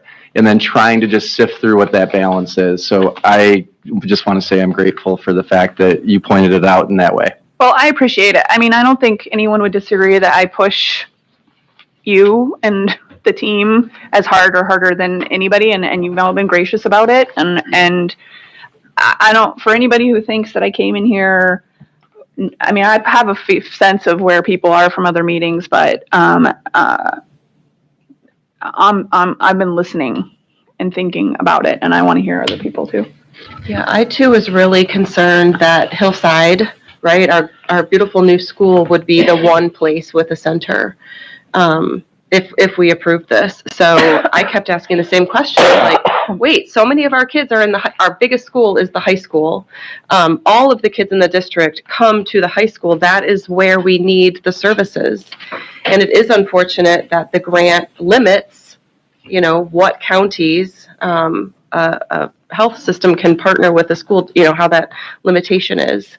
So I too have really struggled with how do we have truly equitable access across our buildings, right? There was a comment last night that occurred to me as well, that Hillside is kind of hard to get to when you're coming from that far southeast corner of the district.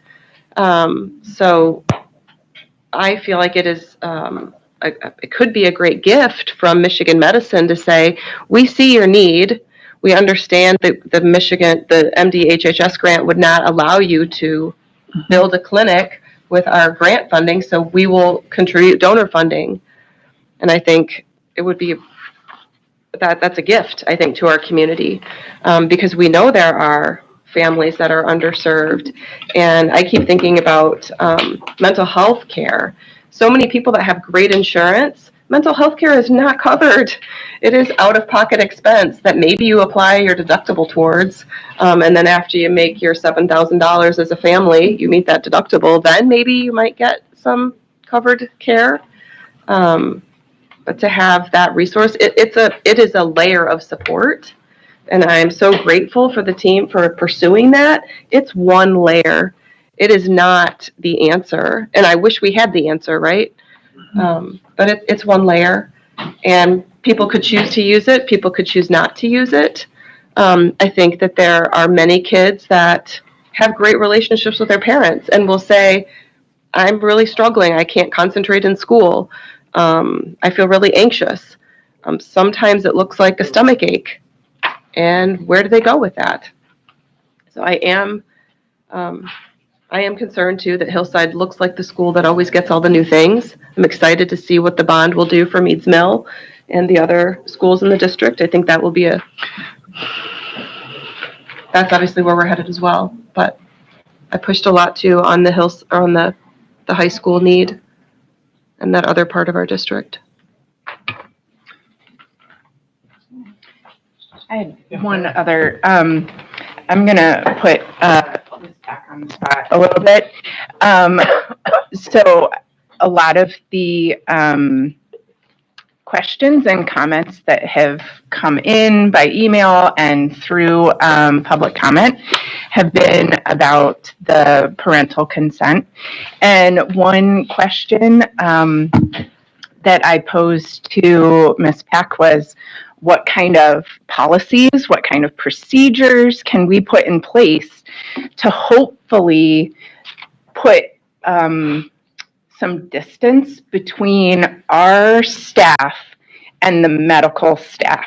And so I'm hoping I can put you on the spot to talk just a little bit about that, because I think those are really good points that we need to share. Yeah, I mean, we didn't want to get too far ahead of ourselves, but I know, you know, Darby and myself and HAB, members of HAB, counselors, We've already started talking about how do we operationalize this? That's kind of my specialty for the district.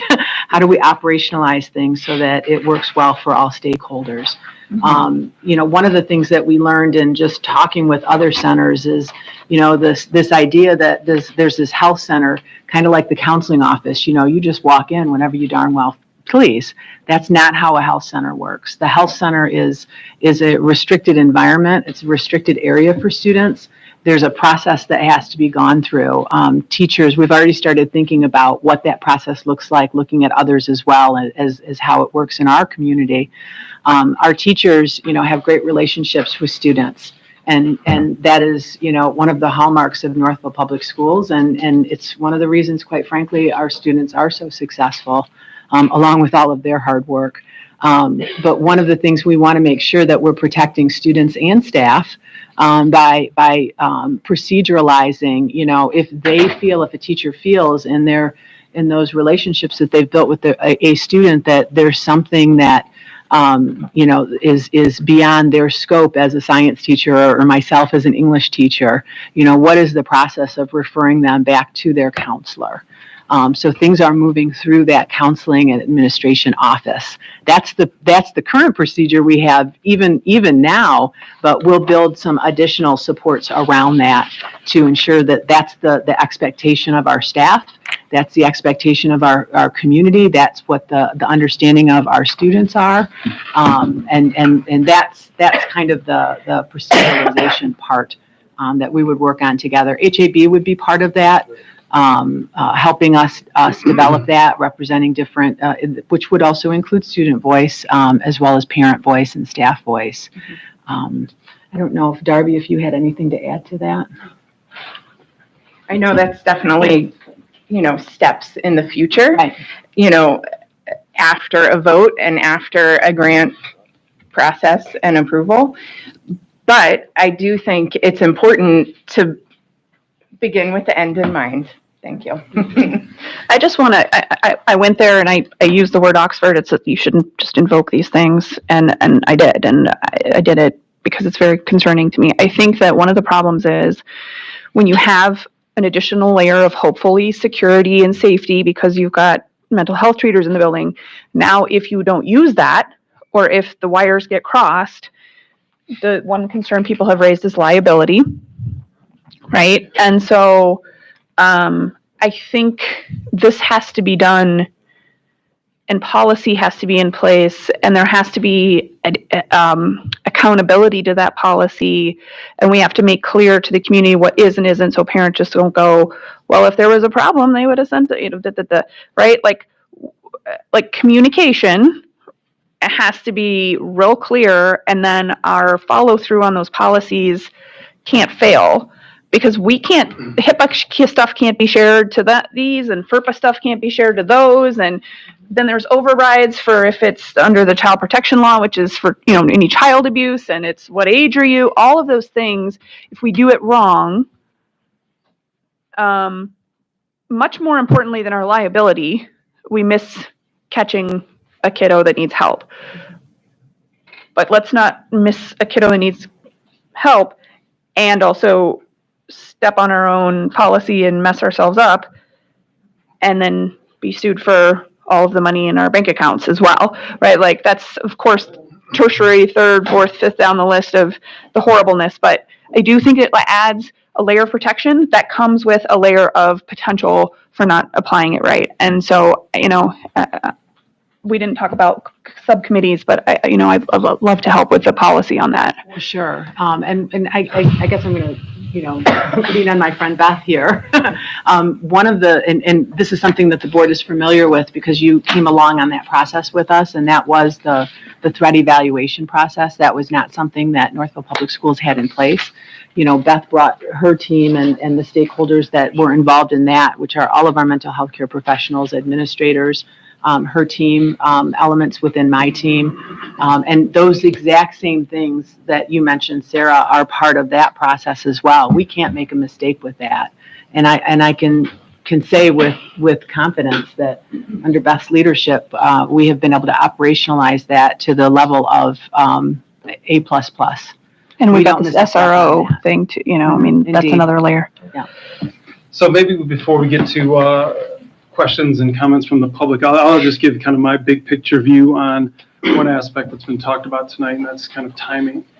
I totally get it on the timing, but I kind of juxtapose that with, we've been talking about student health and wellness since as long as I've been on the board, and before that, how important it is to us. It was part of all of our commitments. So I think me, and probably along with other folks, always tasks the team with, go out and find us opportunities. So at the very least, when this presented itself, maybe to the surprise of some, that's fine. Or we can own that, and we've talked about that. But these opportunities aren't guaranteed. I personally don't think this opportunity exists in a year. I don't think the stars are going to align in that way, where we have the 31 AA money, we have a willing partner with one of the highest quality health systems in the world, and where Michigan Medicine is also willing to commit money to the high school. I juxtapose that with the timing that folks are having a hard time swallowing, right? October, December, and putting this before the public in December. But, high level, I think it's so important that we have to at least consider it. And I just want to thank the team for having gone out and found it and brought it to our attention. But I do get the concerns around timing and all that. So any other questions before we get to our stack of public comment No, tonight? and if I may Yeah. address the notion, an idea that this is done, or the decision's been made, I need to be very clear that I know my role is an operational person to bring to a deliberative body opportunities. And I know going into that what I need to do is to do my very best to ferret out things, vet things. To some, it may appear that, the decision's made because you've already looked at this or you've already looked at that. The only way I know how to do things and have done it is to explore those pieces with that. If folks think that that's a messaging that something is done, it is not. I, again, know what my role is, and I know what your role is, and I respect that. And so, I've heard that often, and that's why I think it was worthy of pointing out. As far as when I was hired, the board that hired me made it very clear that the well-being of our students was a priority.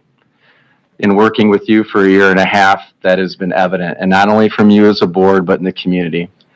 I've had the privilege of doing over 450 building visits. I teach in classrooms every month. And when I'm in buildings, I'm speaking with students and staff members. The thing that comes up again and again is their deep concern for the well-being of our students. And so I wanted to make that clear, that I clearly know what my role is, but I also know that it's important for me to honor this community who's built an incredible school district by pursuing potential opportunities.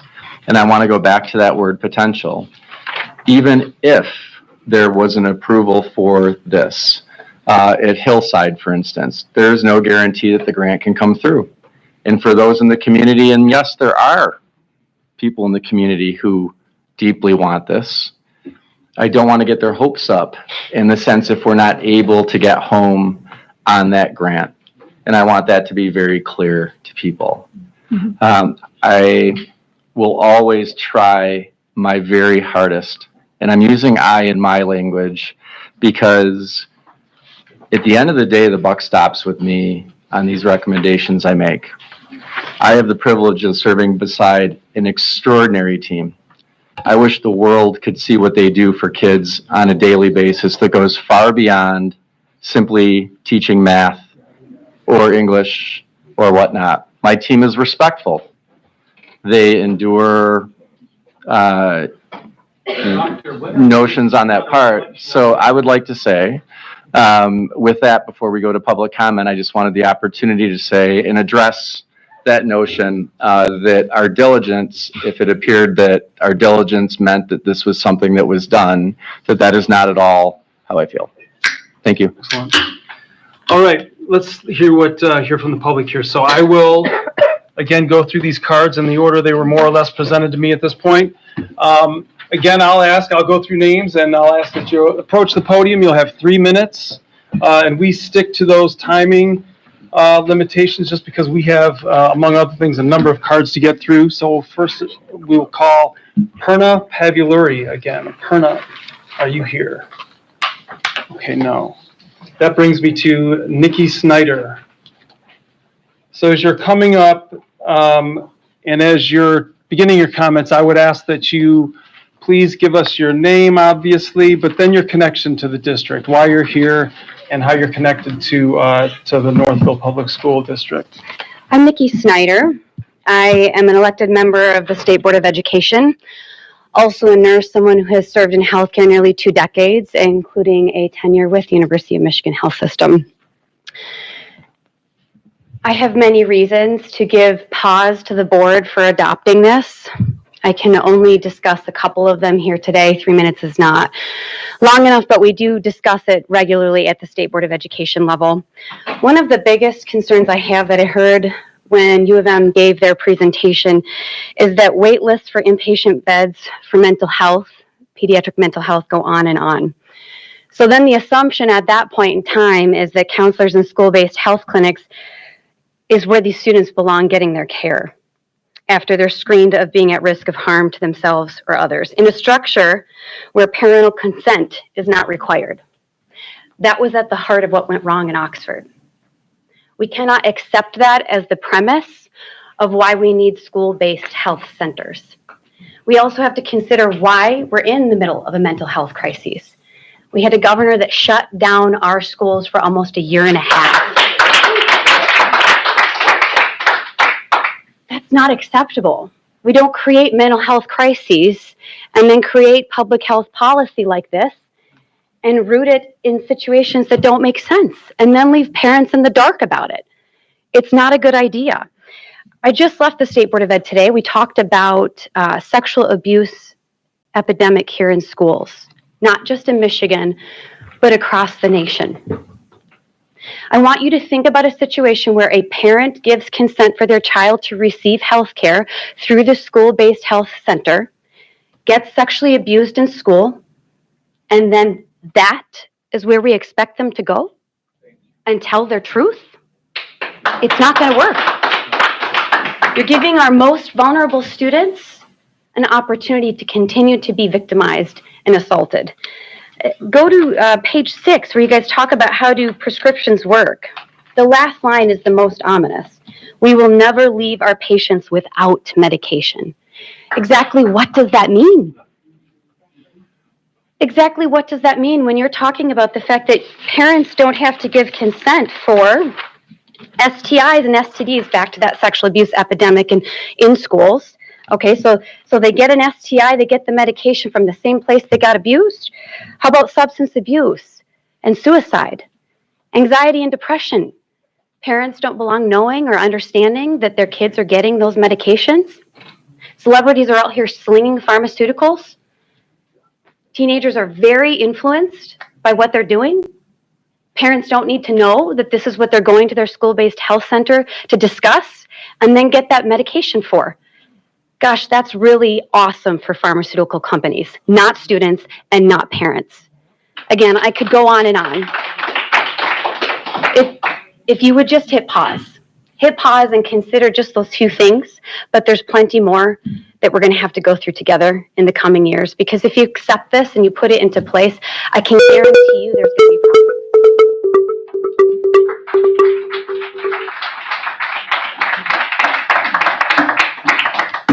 All right, thank you. That brings us to Krista McKindles, please.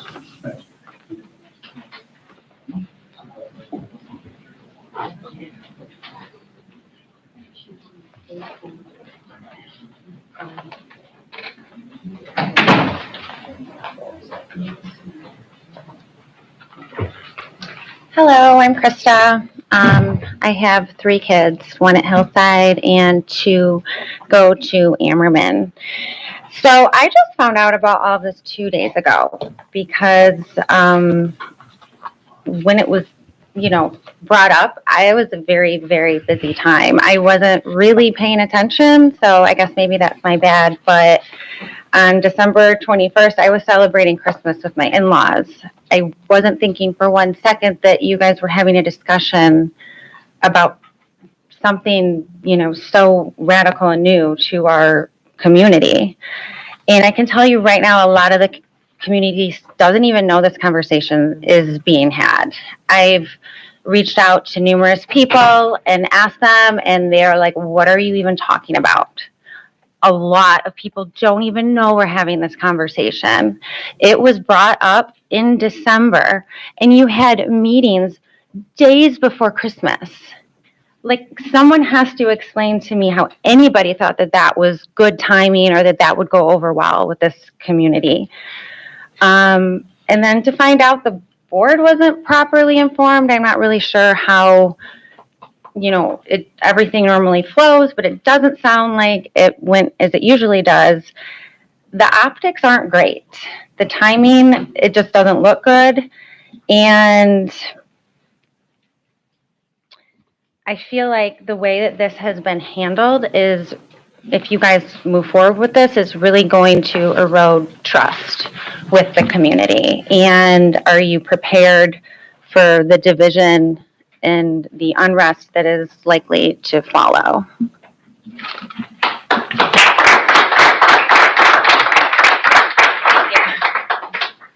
Okay, thank you. Next on my list here of cards, excuse me, Janet Tian, please.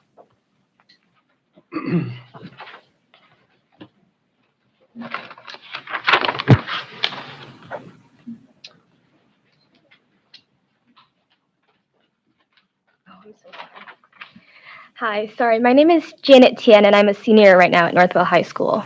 As a student, civil rights fellow, athlete, and overall involved member of Northville Public Schools and the surrounding community, I'd like to share with the board my personal perspective on this proposal, specifically on the positive implications of increased mental health services for students. I believe that this proposal really matters.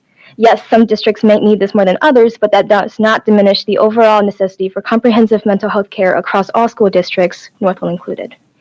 We are going through a mental health crisis.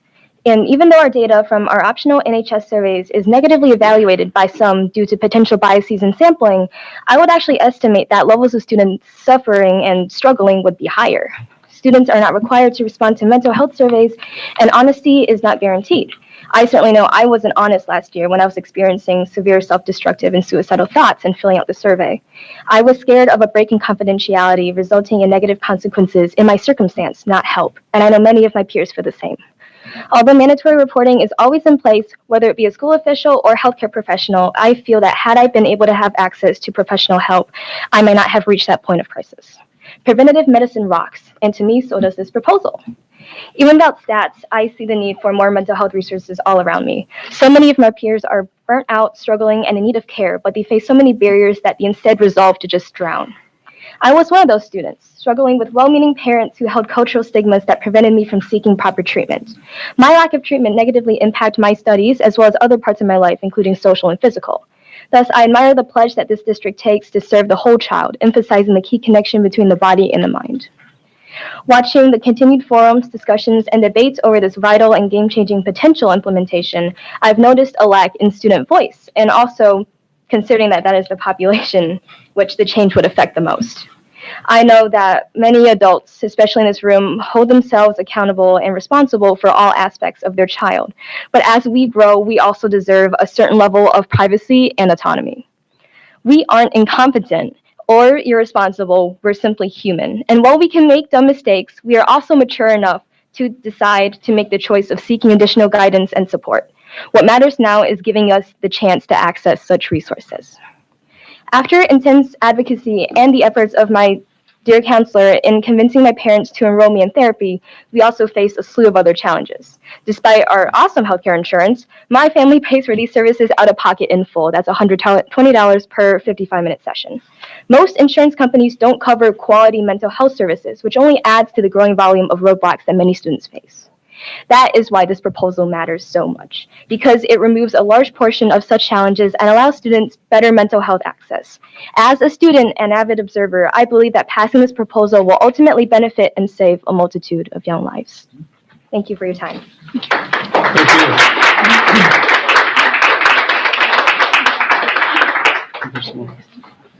That brings us to Hannah Jansen. Joshin, got it.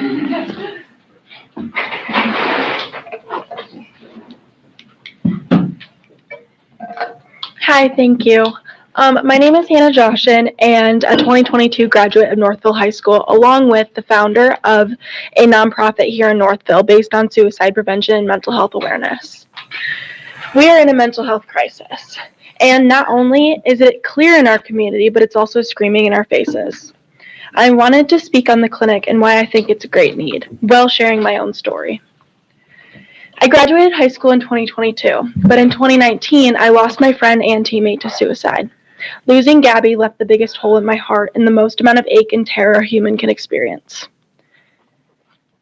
I wanted to share what I've gone through with it and explain why we need this in our current crisis.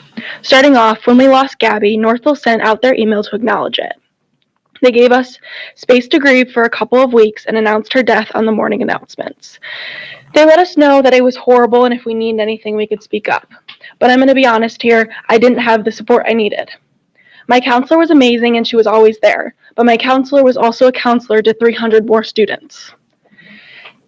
Having a doctor, social worker, or dietitian available would be beneficial for not only because it would help those in need, but also because our school counselors all they can do is scratch the surface. They can tell us briefly what to do and send us to a coloring space and help us de-stress, but they can't save our lives. And I'm saying this with so much love for our counselors because they do the most, but they also should not be responsible for doing a social worker or medical professional's job. And while they provided to me what was helpful for the time being, grief consumes a person, and I needed someone who understood me in a different way. I needed someone who could stand in front of me and truly help me through my situation in a different way that a counselor could. For me, I began feeling suicidal thoughts, overwhelming depression, anger from what had happened. This didn't last the 2-week grief period that we were given, but it lasted 2 full years. After a certain point, there wasn't anything anyone could do at the school. I would call my mom every day to pick me up because I couldn't be at school with my current mental health state. Because honestly, there wasn't nobody there that could do anything for me with where I was at. I needed outside help from doctors, therapists, and psychiatrists.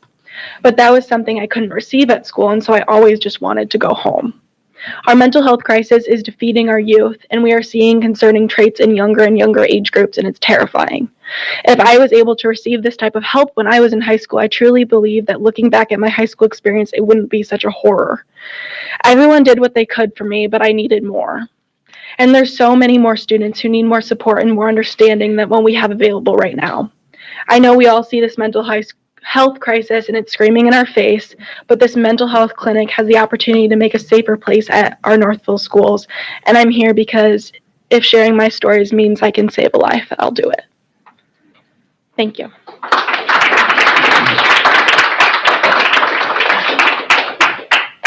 Thank you. That brings us to Scott Morrell. Thanks. My name is Scott Morrell. I ran for school board last term, so I know quite a few of you on the board. Appreciate the time for letting me speak here.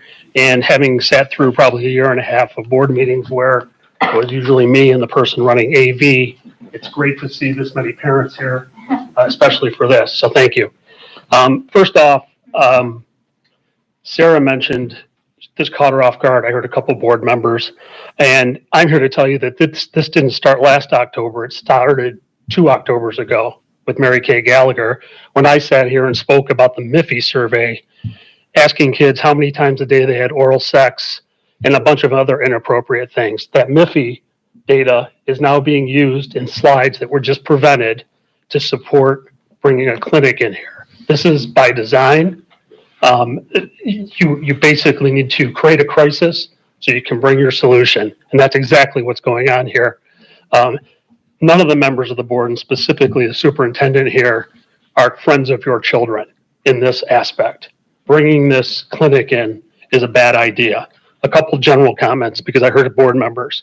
First off, the thing that scared me the most is when Lisa mentioned, I need to have a clinic in the school because if a student brings a gun, I need to know where that student should be sent. You should be calling the cops immediately. The police should be called. Sorry, Sarah, if I misrepresented it. Lindsay talks about the urgency. Well, if someone comes to my house to send me new windows or new siding and I have to make a decision in a half hour, that person has walked out. If there's urgency here and we haven't done our due diligence, we need to stop until we do our due diligence. On the topic of due diligence, I did my due diligence. I looked at policy number 3016 on the board. It says the facilities are made available to responsible local groups and organizations in accordance with the Boards of Education policy. Excuse me, I'm losing my voice. A minimum of 51% of the group's participants must be district residents. So there's a policy on that already says that we need to have 51% residents to use the facility. We're using a facility for people. We have no idea if these are Northville residents or not. I'm going to run out of time, so let me just give you the big points on due diligence. Someone mentioned that you evaluated Henry Ford, you evaluated Cornwall, and you ended up with U of M. U of M, number one, and it doesn't take but 5 minutes to figure this out. They just settled a $490 million lawsuit. 39 years of sexual assault and molestation and pedophilia. That was just settled last year. This is timely and relevant. The board needs to take that into account. What's even more timely and relevant is that U of M just had one of the largest data breaches in the state. They shut down the internet for 2 full days at U of M. Even our attorney general tweeted yesterday, and I'm going to quote her, I want to make sure I quote her properly, that no business, let me make sure I bring it properly. No business that cannot control data should be in business. Dana Nessel herself said that if you can't control the data and privacy, you should not be in business. U of M has already divulged 250,000 private pieces of information, and the board is now been told, if you haven't already done that due diligence, to bring our students, our staff, and our community in harm's way with a known issue where we have pedophilia, molestation, and a $500 million settlement, along with data breaches that are uncontrolled, is irresponsible. The board's been notified of it by me. If you haven't done your own research, you need to step down and back down. My last comment. Yep, Mr. Merrill, that's your. The superintendent needs to stay in his lane. His job is to educate kids, not to figure out what other services we can bring into these buildings and tweet pictures with the kids. Thank you.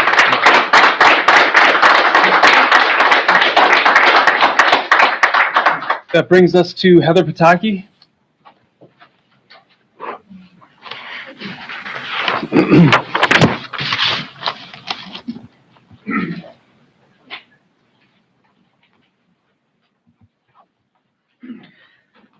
Excuse me, I had a long way to walk. So, my name is Heather Pataki. I'm here tonight as a resident and a parent of 2 Northville Public School students, one at Winchester and one at Ammerman.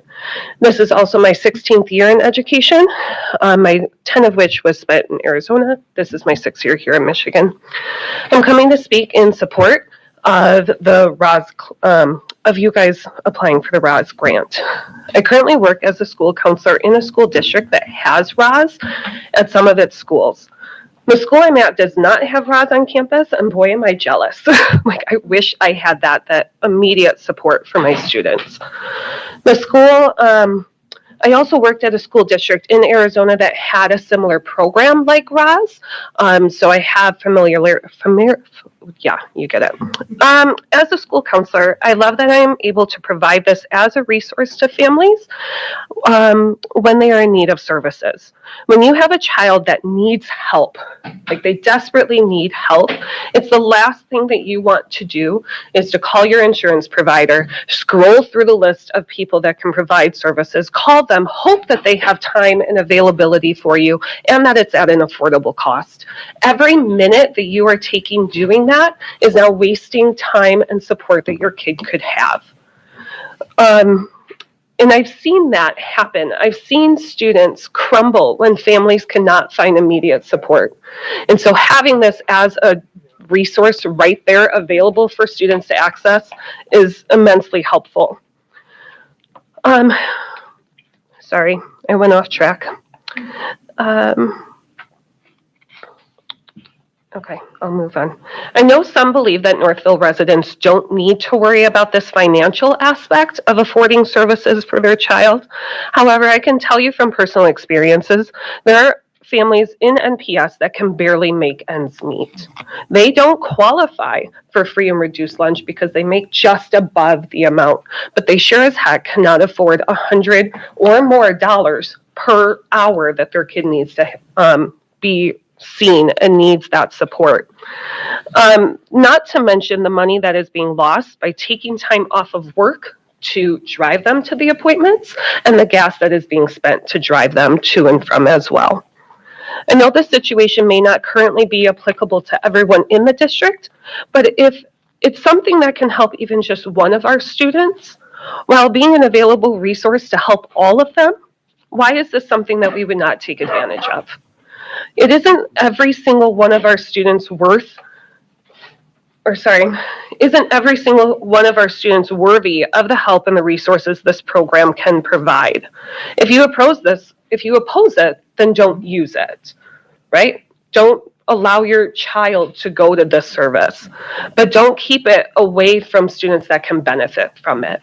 And that's all. Thank you. Thank you. So that brings us to Matt Wilk, and while you're approaching, Matt, you here? Just for folks, if you want to make public comment, feel free to fill out a card and bring it up, and I'll take them as they come on up.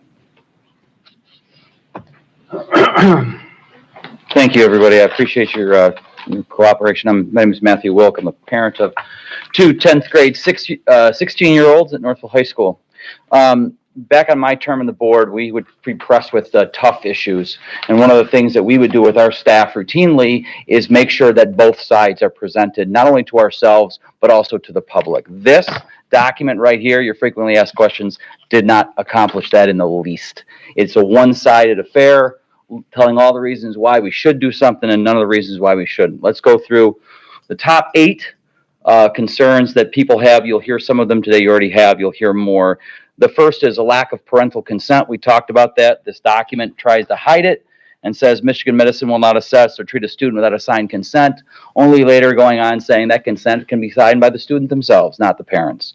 There's another comment about the mature minor being the standard. So once again, if you as a parent have said no, that somebody at the school can say yes, and so it shall be.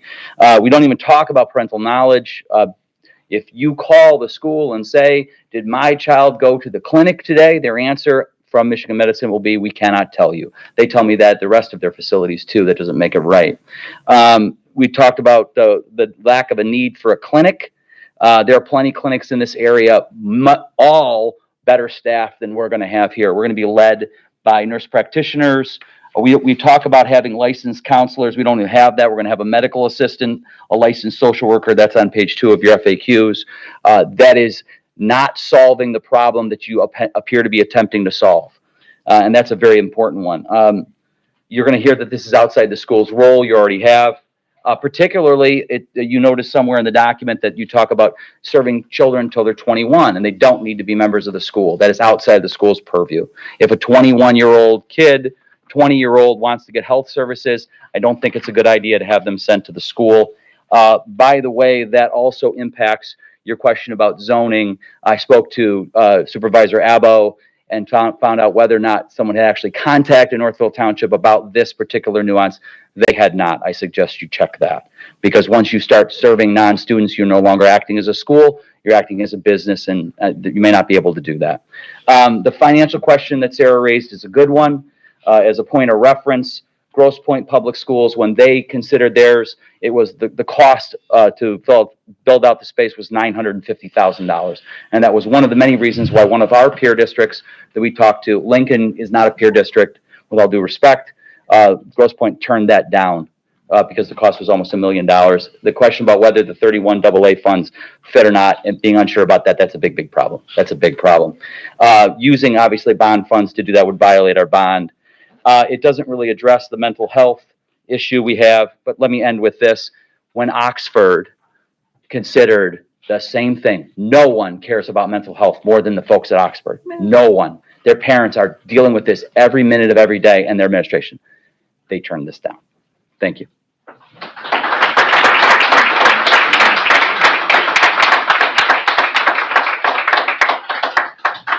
Okay, that brings us to Devin Slotkin, please. And I'll, you know what, I'll let you know who's coming up next. Mary Clark Darnell.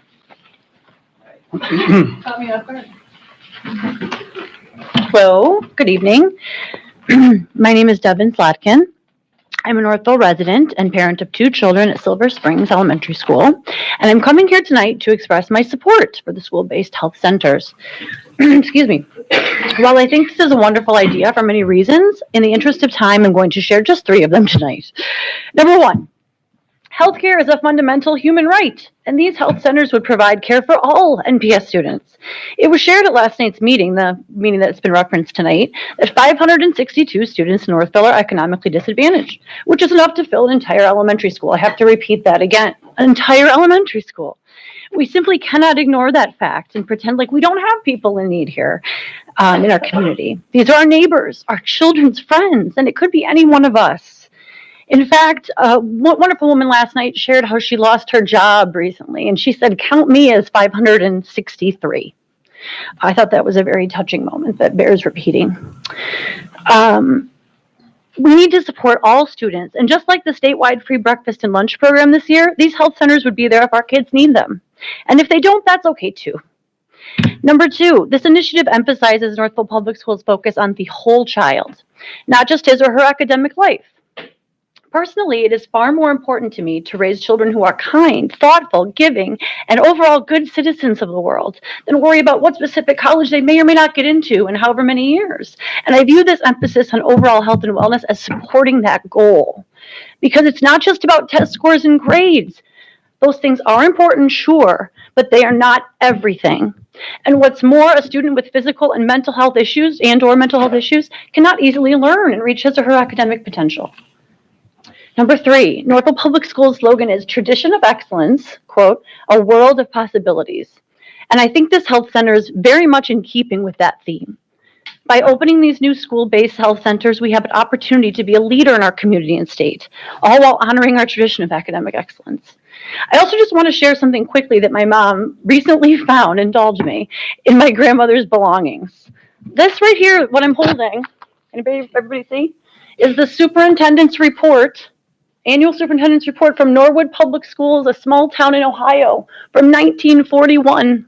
I'm going to tell you what's in this report, briefly. This school had a doctor. This is 1941, small town, Ohio. They had a nurse. They even had a dentist in the school, all within the school to serve the children. So this is not some radical new idea, guys. The importance of health and well-being in public education goes back to at least 83 years ago in Norwood, Ohio. On a personal note, I've lived in the Northville community for just 2 years, and I've tried hard to learn all that I can about our schools by volunteering and regularly attending board meetings. I want you to know that I'm very impressed with the Northville schools. This proposal for a school-based health center is exactly what I would expect from a district that seeks excellence. It is also a reason my family chooses to send our children to a public school. This is a public school system. I am grateful that our leadership has brought such a well-researched concept to us. I'm almost done. Last line. In doing so, they're living up to their commitment to the well-being of all our students, and they make me proud to be a member of this community right here in Northville. Thank you very much. Thank you, Mary Clark Darnell. And then on deck will be Jennifer Lawson. Thank you. My name is Mary Clark Darnell. I almost read Mary Health Clinic because that's what at the top of my notes. I do still remember my name. It is Mary Clark Darnell, and I have 2 graduates from Northville Public School Systems. My husband and I still live in the community, and as a community resident, I have a few concerns about this proposal that I just wanted to bring up to you. One is the rush, the timing. This was brought to the public's attention just over a month ago with the rush of the holidays between then and now. And it feels, whether you intend it or not, it feels like the board is trying to sneak something past us. And it's going to make us not trust you. And I feel like as a community, we're finally moving past COVID. If you know my name, it's because we had a few conversations during COVID. And I feel like as a community, we're moving past that. And we can be friends in a community that works together again. And I feel like if this is just crammed through and rushed through, we're going to take a couple steps back while some of us wonder what you just did to us. We have health clinics and practices all over Northville, and rushing to apply for a competitive grant in an affluent community like Northville feels like we're jumping ahead in line of some of our more underserved neighbors. And I'm going to tell you, I work in a workplace where I work in the underserved communities. Those are my coworkers, my customers. I see them, I talk to them on a daily basis. I love my job and the people that I work with. And I can tell you what their perception of Northville is. And it's not pretty. I don't tell people I'm from Northville because it won't help me out where I work.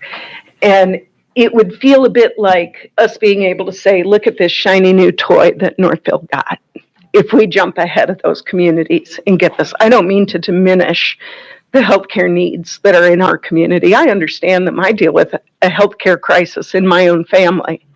But I'm going to tell you, as a community perception, that's something we're going to be faced with. And we are blessed to have the healthcare professionals and practices in our community that we have. We're truly blessed that as neighbors and parents, a lot of us can call our neighbor or call a family member or call a friend and say, I need your opinion on what's going on with my kid because something's not right. In talking to my friends and my family members who are healthcare professionals, one of the comments I kept hearing is, why is Northville Schools channeling patients into another healthcare system? Why is Northville getting in the business of creating patients for my competitor? And when you look at the computerization, the electronization, if that's a word, of all of our files, it is easier once you're in a system to stick with that system. The last point I would like to make, and I understand the state law as far as the minor age of consent being 14, and that minors do have the right to bypass parents, and that's not Michigan medicine, that's state law. And we have facilities that the kids can go to, whether it's on one of our school campuses or not. But according to Michigan Medicine's own website, their age for consent for minors is 11, not 14. Thank you.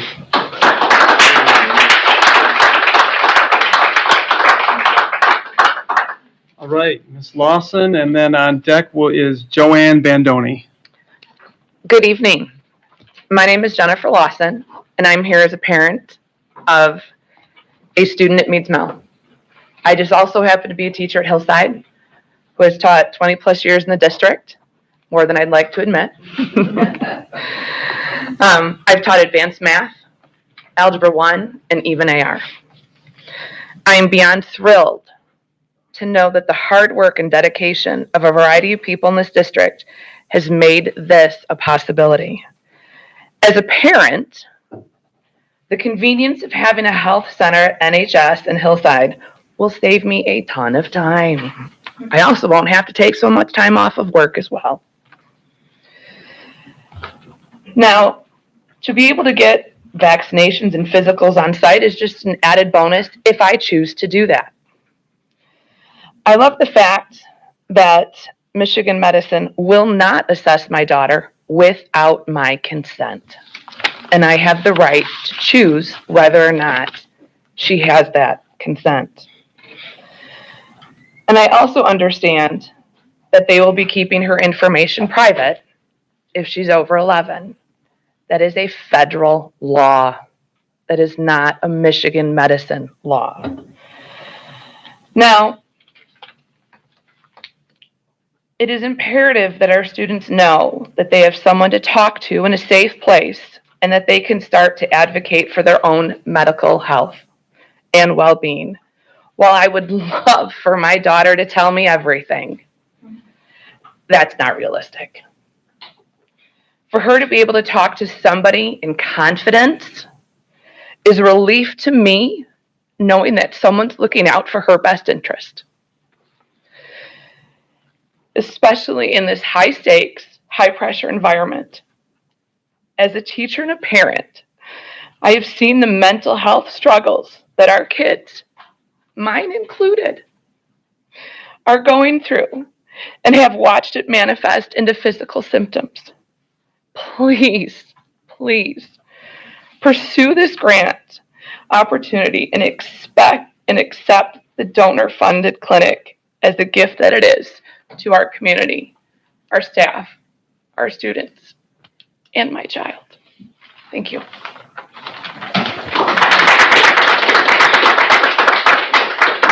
Thank you so much. That brings us to Joanne Bandoni, and then on deck will be Tammy Kane. Good evening, school board. I'm Joanne Bandoni, and my husband and I have lived here for over 16 years. 8 in the township, so we have many friends and colleagues in the township. 8 in the city, in downtown city, near Meads Mill and Kroger, and everybody that walks by our house that we're familiar with and we care about in the community. We don't have kids. But what we do have is a great love for this community, which includes the parents and the kids. So we consider the kids of this community and Northville Public Schools our kids too. I'm deeply concerned over this current medical clinic proposal that NPS is considering for so many, many reasons.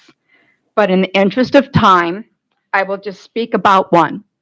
NPS is in the business of educating students, not addressing the education needs of our students, not the medical needs. And although we don't have kids in the school, we do have a house in downtown Northville that we pay over thousands of dollars every year in property taxes that go towards NPS. The enormous and expensive bond that passed a few years back was not meant to help upkeep the custodial needs, the cleaning needs, which is the same thing, I realize, the electrical, the drywall, yada, yada, everything that's in this list. To my knowledge, that bond was not supposed to be spent on that.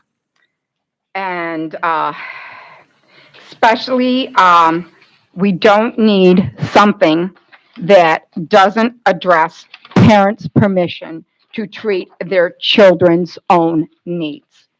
State law, I just learned something tonight.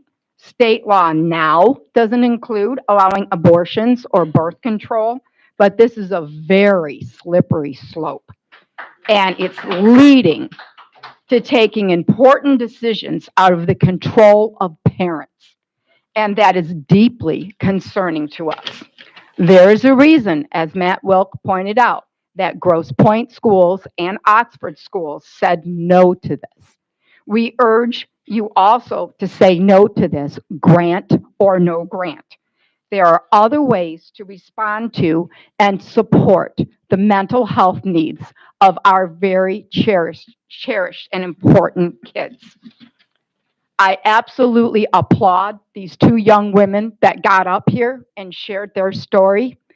And I also applaud Nikki Snyder, who is on the Michigan Board of Education, for those of you that don't know, and she's fighting for family values. And I'm proud to say that I voted for Nikki.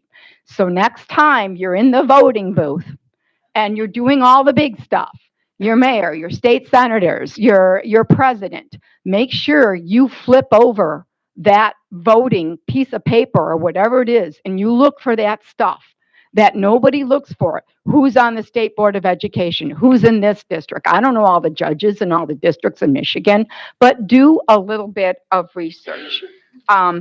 This is really, really important. And another point I want to make is that if we didn't know NPS parents, we wouldn't know about this. So if we missed how this was communicated to the community, to the non-parents in this community, we'll take the fall for that. But I do wonder what was done about that. Thank you for your time and for all you do. Thank you for listening. All right, thank you. Excuse me. Thank you for your comments. Tammy Kane, and on deck, Debbie Canestraro.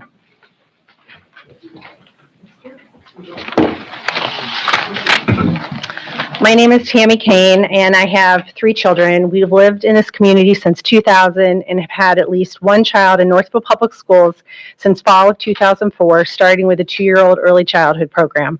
Currently have 2 kids in college and a 7th grader at Hillside. The whole idea of this clinic seems very rushed. For a district that seems to enjoy surveys, it is surprising a survey was not distributed to see if parents even want a clinic. Last week, I became aware of an email sent by Rebecca Peck on November 17th with a link for a survey attached, and the title of the email was Grant Input Survey.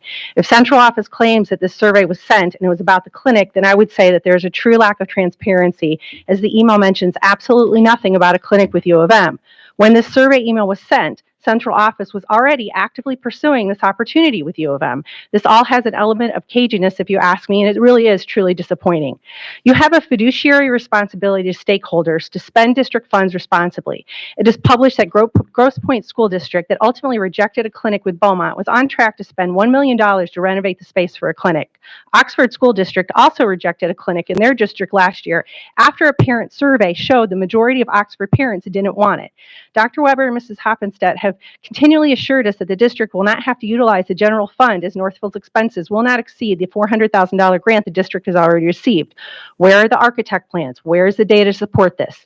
On January 6th, the FAQ district document was updated with additional information stating a clinic at Hillside would be supported by this grant, as Hillside is technically in Oakland County, and a clinic at the high school is not eligible for the grant, as the clinic already exists in Wayne County. The FAQ noted a clinic at the high school would be funded by Michigan Medicine and no grant would be needed. Michigan Medicine is a business. What is in it for them to fund a clinic at our high school? How come it took stakeholders asking questions for the district to provide this information? Why was this information not in the initial presentation on December 12th?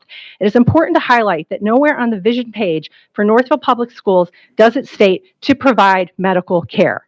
Mental health seems to be the main reason the district is pursuing this. However, your slide with the staff U of M would employ, there's only one employee who would be able to address mental health. Your response for if this employee wouldn't be able to handle the caseload is that there would be telemed options. Mrs. Hoppenstedt should seek out grants specifically related to the issues of mental health rather than putting a health clinic in our schools. Lastly, there is and will be a liability issue. Where does the liability fall? The last thing our district, or any district for that matter, needs is another liability issue. The district would be facilitating the ability for a student to do things without parental knowledge. Who will be responsible when it comes back to bite the district because the district chose to offer medical care rather than focus on their number one job, which is educating our children? There are too many unknowns, and this is being rammed through. The actual information is very vague, and this is not a good way to run a district, especially one of the top ones in the state. If we truly feel that this is something our district wants to pursue, then do it right. Issue a survey, investigate other medical institutions, develop cost information, do a building assessment, and develop an implementation plan. Thank you for your time.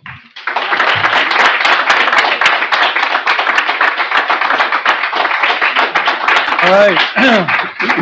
Thank you. That brings us to Ms. Canestraro, and on deck, Kathleen Schaefer. Hi, my name is Debbie Canestraro, and I'm coming to you as a resident of Northville, the parent of an adult child, and a Hillside school teacher of academically talented students, specifically academic resource. I welcome this initiative being brought to our district. Northville is a community brimming with extraordinary opportunities. We embrace chances to do more for our kids. I see that as a parent, and I work to provide that as a teacher. Our kids are high achievers, as are their parents, but it is evident that this success can come at a price.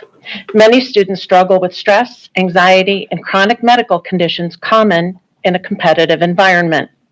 Providing an additional layer of support for our kids in the form of physical and mental health care will mean a more holistic and comprehensive approach to caring for our kids. Additionally, it will mean that all students have access to care from the experts at Michigan Medicine. On-site care available to all, regardless of insurance status, would help normalize healthcare access for those who are uninsured and underinsured. Beyond the evident health benefits, there is also a significant convenience factor.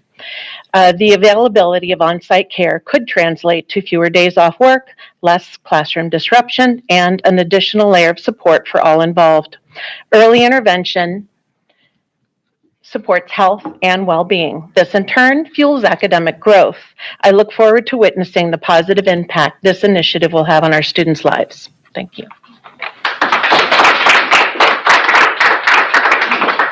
Right, thank you. Kathleen Schaefer again, and then on deck, Diana Seamus. I love you, Debbie. She's such a great teacher. I just love her, but I disagree with her. Sorry, I had to say that. I'm Kathleen, and I have 3 children in the district. Well, they're graduated. I've lived here over 20 years. So, parents have the inalienable right to be responsible and set the compass for their child's physical, mental, intellectual, social, and moral health. Recent school policy changes have been and are continuing to further infringe upon this parental responsibility, recently with respect to providing social and moral direction to our children. This infringement on parental responsibility will expand into our children's physical and mental health well-being with the introduction of an on-site health clinics. Parents have chosen Northville schools for many reasons, but the 2 big ones I know for me were the high level of parental and family engagement with respect to their child's education, and 2, the excellent historical track record of Northville schools for standardized test results and college acceptance rates. Many parents are not in support of making changes to the district culture and structure that are in potential conflict with this value proposition. State of Michigan confidentiality and minor consent laws will allow school personnel through the presence of an on-site health clinic to influence a child's decision-making without their parents' knowledge, consent, or notification of treatment for numerous topics up to and including pregnancy testing, STD testing, substance abuse treatment, mental health services for 12 visits over 4 months. That's all you get. And what is the parents versus the school personnel's interpretation of need for mental health treatment?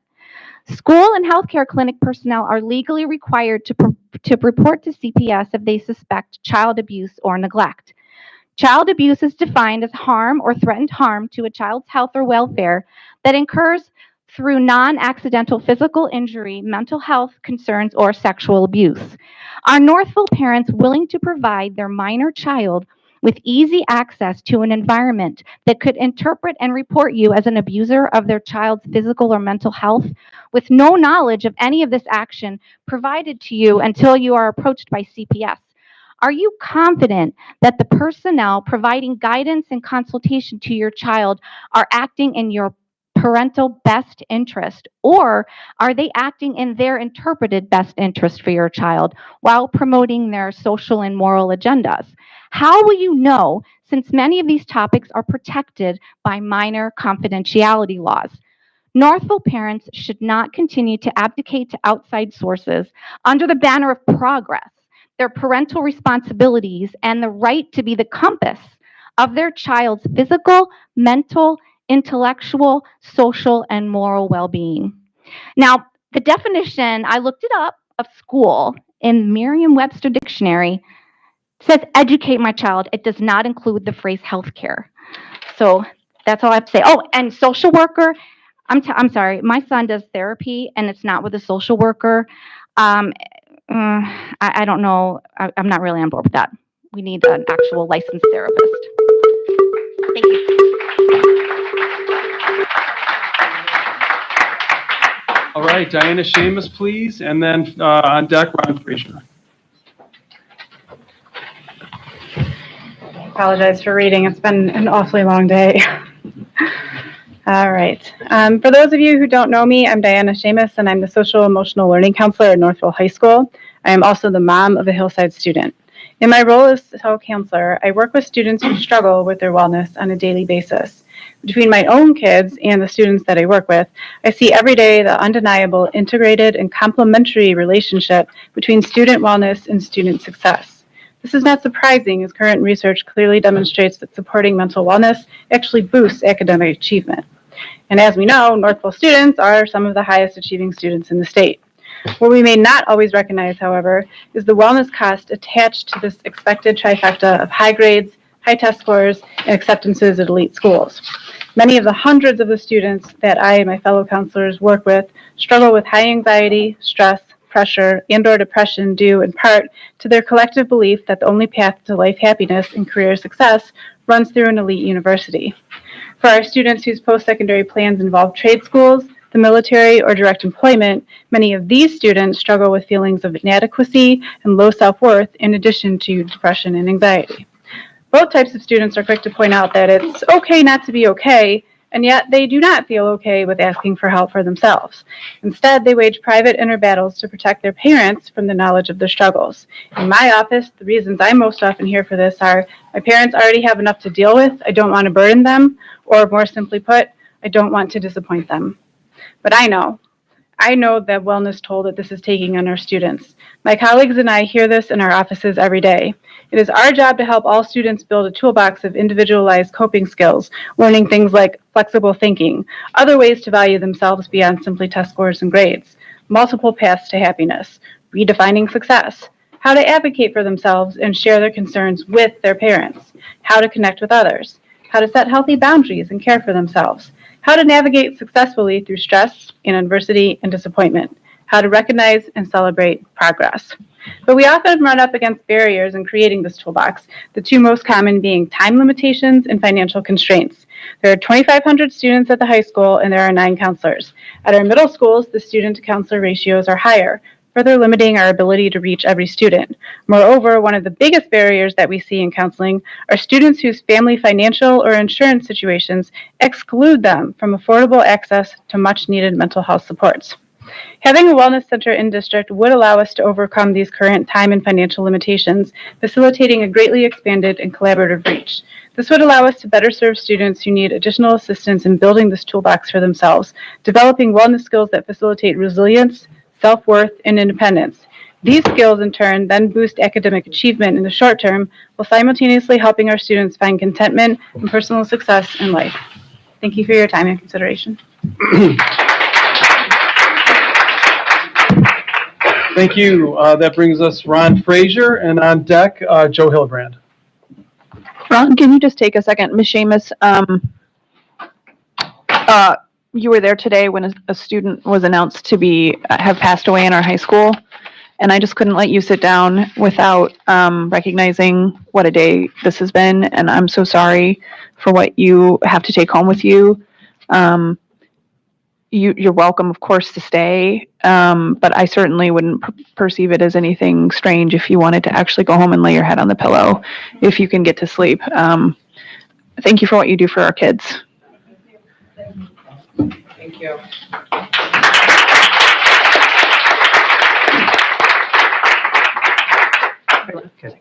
Hi, my name's Ron Frazier. I have a 5th grader at Winchester and an 8th grader at Meads Mill. And I would like to voice my support for Northville Public Schools and Michigan Medicine to establish school-based health clinics. I think this presents a remarkable opportunity with the potential to significantly enhance the well-being of Northville students and the Northville community as a whole. Decades of research have consistently shown the positive impact of school-based health centers. Schools equipped with such facilities tend to experience improvements in attendance, academic performance, and graduation rates. Teachers report students being happier, having better attitudes, and being more engaged. Notably, the presence of a school-based health center has also been shown to contribute to reducing the stigma associated with both physical and mental health care, aligning with our district's commitment to eliminating barriers to mental health support.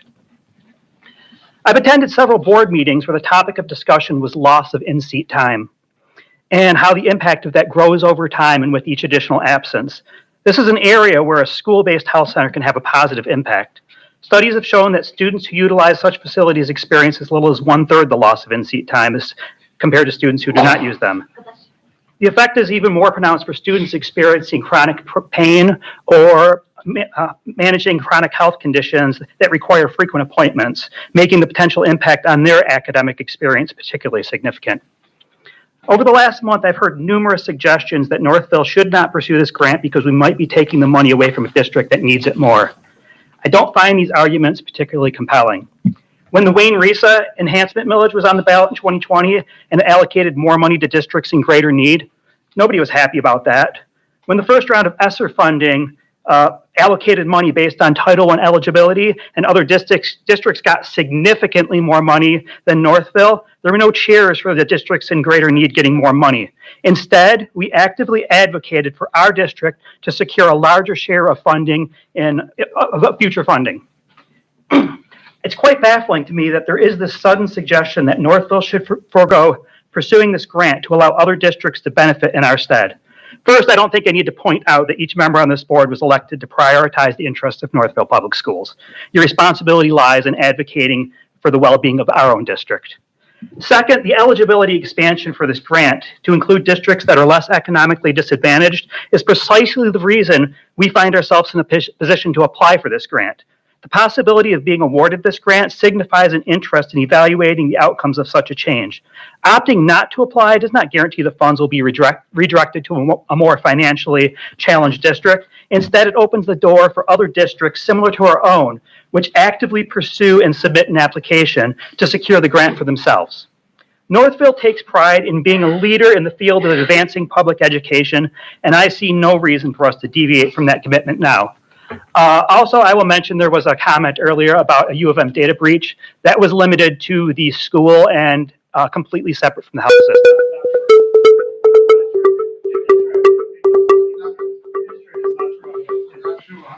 Okay, thank you. Let's stick to our individual time limits here. So Ron Frazier, Joe Hillebrand, please, you're up. And then on deck, Mr. Hassan Aoun. Before you start, introduce myself. I know she's been giving time for that. Joe Hillebrand. I've got a daughter at Winchester. My professional background is I spent 10 years as a derivatives trader, focused on quantitative modeling. So statistics and mathematical research, applied mathematics is kind of my sweet spot. I have been in healthcare for the past 10 years, dealing with IT, cybersecurity, telemedicine. I've implemented and deployed thousands of these cameras in hospitals all over the country. I'll save that for another time, but that's the cybersecurity. In regards to the health clinic, I'm just going to read some things. You can go ahead and start. So the basis for my opposition, myself and many others feel that the proposal lacked significant, rigorous due diligence. That's been pretty evident throughout this whole thing. In fact, a lot of my communication emails, questions, I've attended many sessions, I have poked many holes in this proposal in which forced Dr. Weber and the district admin to come back and do some more investigating. But to the 31AA issue, and this is forever ago. So I emailed the 31AA committee. I said, I read the FAQ, Sarah. I also piss a lot of people off, much like you, but the FAQ, I was asking about the same thing. She got back to me and said, we are in the process of reviewing, which will take a great deal of time. If we have any questions or concerns, you will receive a request for modifications. I don't know if she thought I was from Northville, but that was from Mary Teachout, school safety consultant. The zoning issue on kind of the broad brush application that school districts are not subject to it. There is a stipulation in the School Code Act. 8A, high school building means any structure or facility that is used for instructional purposes that offers at least one of grades 9 to 12, and that includes an athletic field or facility. They're focused on the broad-based application of school board jurisdiction in local zoning ordinances for educational only. Again, I'm not a lawyer. I don't know, but that's how I read it. The $2 million. In the communication put out by the board on Saturday, one of the FAQs was, why is Michigan Medicine funding the NHS site? After the paragraph, the last sentence says, Michigan Medicine heard our community concerns around both the need at NHS and the grant footprint and responded with a $2 million plus annual commitment. That sounds like they're paying our district to install a medical business.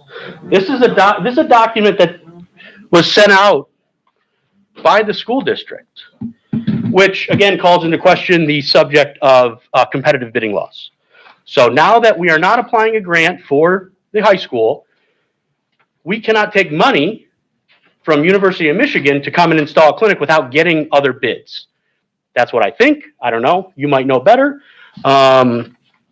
Lastly, I wanted to commend everybody that spoke in support and opposition, especially the students here. I shared my mental health challenges with addiction. I'll be 15 years sober in May. So I am sympathetic to that cause. Thank you. Mr. Aoun, and then on deck, I have Oishi Duda. I apologize if I'm not getting the name correct. You were close. You're good. I'm close? Okay. My apologies. Good afternoon. Hassan Ayun. I live in Dearborn. I came all the way out here. I got people that message me. I'm a public activist. I've been doing this for 2 years, going to school boards all around Michigan. When I see something like this, when parents cannot sit here and know what their children are taking, I got a question for people over here. Say if a kid has mental health and needs Adderall, are you guys going to prescribe the Adderall for him? Any questions? You're shaking your head like you don't know what's going on. They're the medicine people. I need Adderall. And another student goes, hey, man, I got this drug. It's Adderall. Why don't you go over there, tell them you don't feel good. They'll give you the same bump. And then it leads to a drug. Guess what it's called? Crystal meth. And then we're having overdoses. You want to take your child? Take them outside where the county sits here and has the funding. I don't want to hear that there's no funding. I don't want to hear you don't have money. I live in Wayne County. If I want mental health treatment, I call Team Wellness. And Team Wellness will sit there and give me what I need. You call the 1-800 number, you can get the services. I don't want to hear the baloney, there's no services. No child should come to school. And the Oxford shooting, let me say something to everybody in this room. Instead of you sitting there talking about it, let's do something and put a motion to put something where somebody comes in and it detects a gun. That's how you save the children. Not with bringing people over here and just, it's all about money. I've never heard a school wants to put something to save children where there's security or something. That's how you save a child. And if they have a problem, you tell the parents, hey, your child, I think, needs to get a psychiatric evaluation. Don't bring them to school until the kid does a psychiatric evaluation, and then he can come once again, and then they get the services they need. Listen, nobody's closed-minded. If a child needs a problem, their parents will take care of it. I don't want to hear, oh, I don't want to talk about this. This is all about pumping money into the schools. But we have to realize, Adderall is, the psychiatrist prescribes Adderall. Something to focus is prescribed from a psychiatrist. Am I correct here? Are we gonna put our children on Arrow? Are we gonna put our children on Xanax? Are we gonna put our children on Seroquel to sleep, be slumped, not think of what's going on? Guys, wake up. This is something they want to milk the system. This is a Democrat thing. I know this. I've been around. I've been studying. I've been going to meetings. I'm sick and tired of coming to the same meeting every time to shut this down. This is terrible. Think about it. Do you want kids to be addicted to something? And then the school will be responsible. You'll get lawsuits after lawsuits. You can cause the addiction problem. I promise you. A kid will sit there and say, look at this drug. It's very good. It's a good high. Please, I'm asking for you guys to deny this today. Please.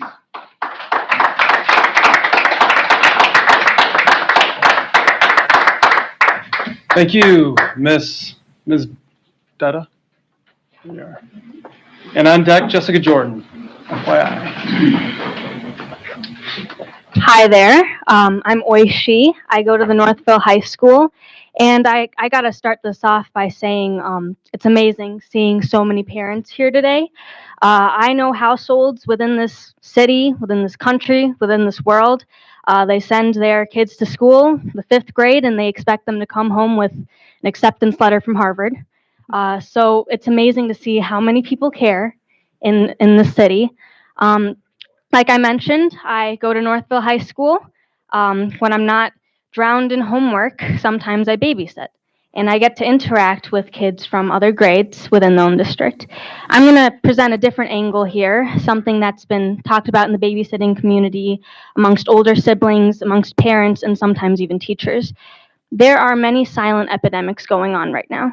You have 10-year-olds in Sephora trying on tretinoin and putting and just trying new things to there. You have 10-year-olds and middle schoolers going into the world, reflecting new changes. They're going on TikTok, they're going on social media. This generation is facing a number of new situations that we have never seen before. I go to the high school. I have friends who have screen times of 7 to 8 hours a day. I think we can all agree that that's not optimal, it's not healthy, and that's just one example of the many things our generation is facing. With this, we're facing a multitude of issues that we don't know exactly how to handle. And to me, the proposal of this bond, it's an opportunity to gain an understanding of these issues. I mentioned it before, but it really worries me and it really pains me when I see kids half my age doing things that I haven't heard of until last year. Kids are trying new things. Kids are exploring the world as they should be. But there's got to be protection, and this bond affords us a level of protection, a level of certainty into a future that isn't exactly certain. I think that's an opportunity for Northville. That's an opportunity for me. That's an opportunity for all of us. And I mentioned it before, I'm so grateful to see all the parents here. Despite differing opinions, I know everyone of us in here wants the best for us, for me, for my friends, for everyone at Northville. That's priceless. You can't get that everywhere. And the level of opportunity in the city, in Northville, and our surrounding areas, it's got to be appreciated. And accepting this bond and even encouraging it, I believe, is the best way to honor that and to honor Northville and our legacy here. Thank you. Thank you, Jessica Jordan. On deck, we have Jenna Mabry.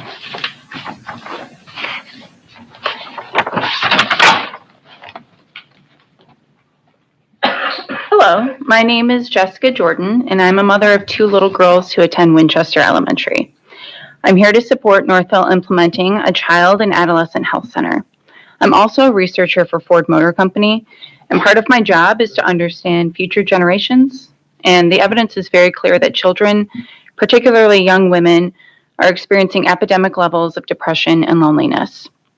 There's plenty of data, quantitative and qualitative, to back this up, and the problem to solve here is very clear. We have an opportunity as a Northville community to shift this really disturbing national mental health trend, starting with Northville schools. I think kids, particularly teenagers, should have a safe space to talk about their issues with a medical professional in their school versus turning to an alternative method that could be much more damaging, like self-medication, violence, or God forbid, self-harm. As a parent of 2 young children, of course I want to know everything that they're up to, but I'm willing to sacrifice knowing everything in their life and their challenges in favor of giving them a trusted medical professional to guide them to better mental health and higher confidence if they feel their parents, me, are unable to give it to them. I know that I would have benefited from a program like this when I was in school, and I wouldn't be a very good mom if I wasn't up here advocating for my daughters to have access to something like this. This seems like a really wonderful opportunity for this community to set an example for other communities and hopefully shift kind of the mental health trend that I mentioned.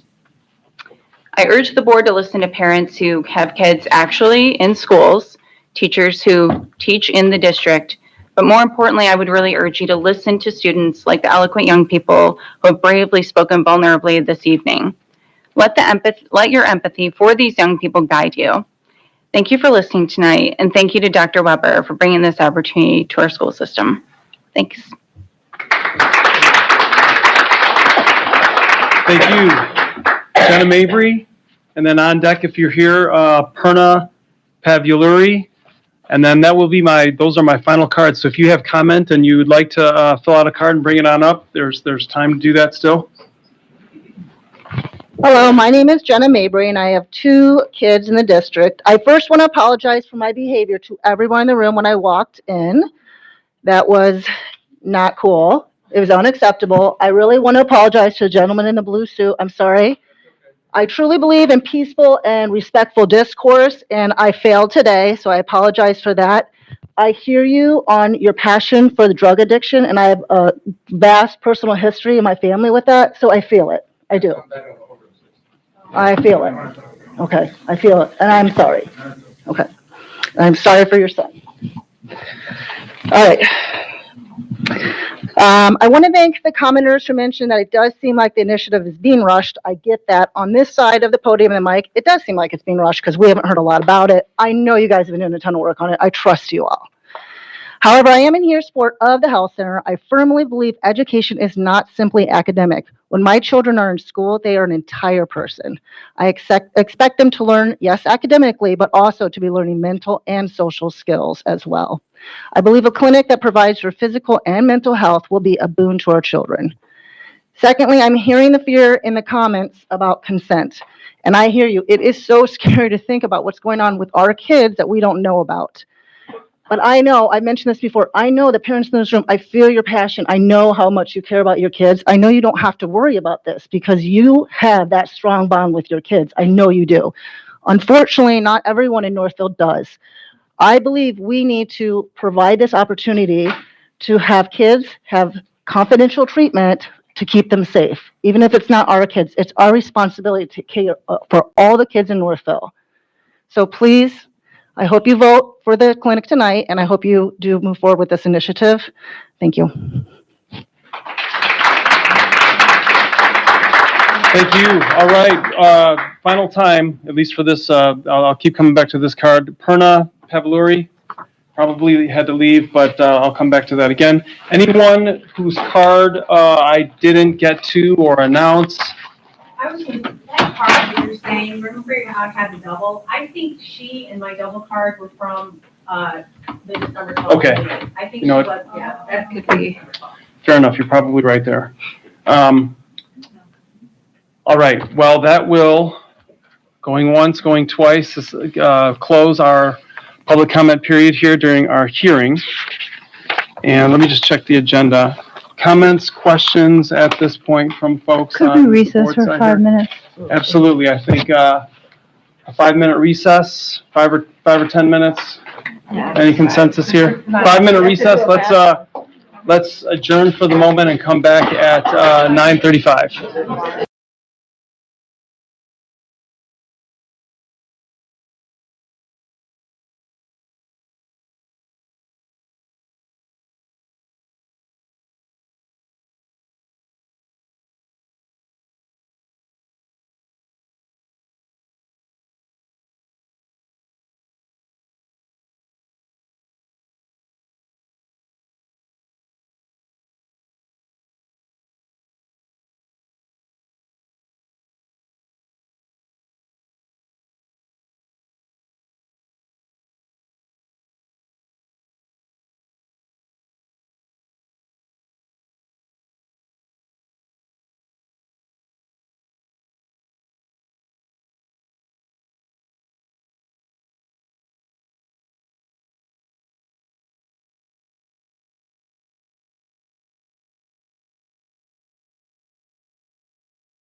You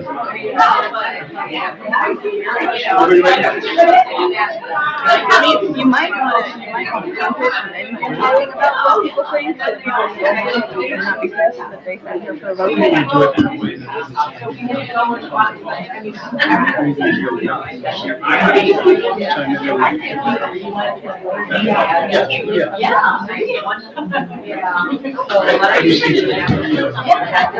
Open comments, I'll say it, I guess the way it. And you want to do it? You want to do it? Okay, I'll do it.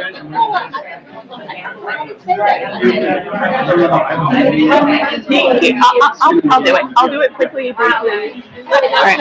Okay.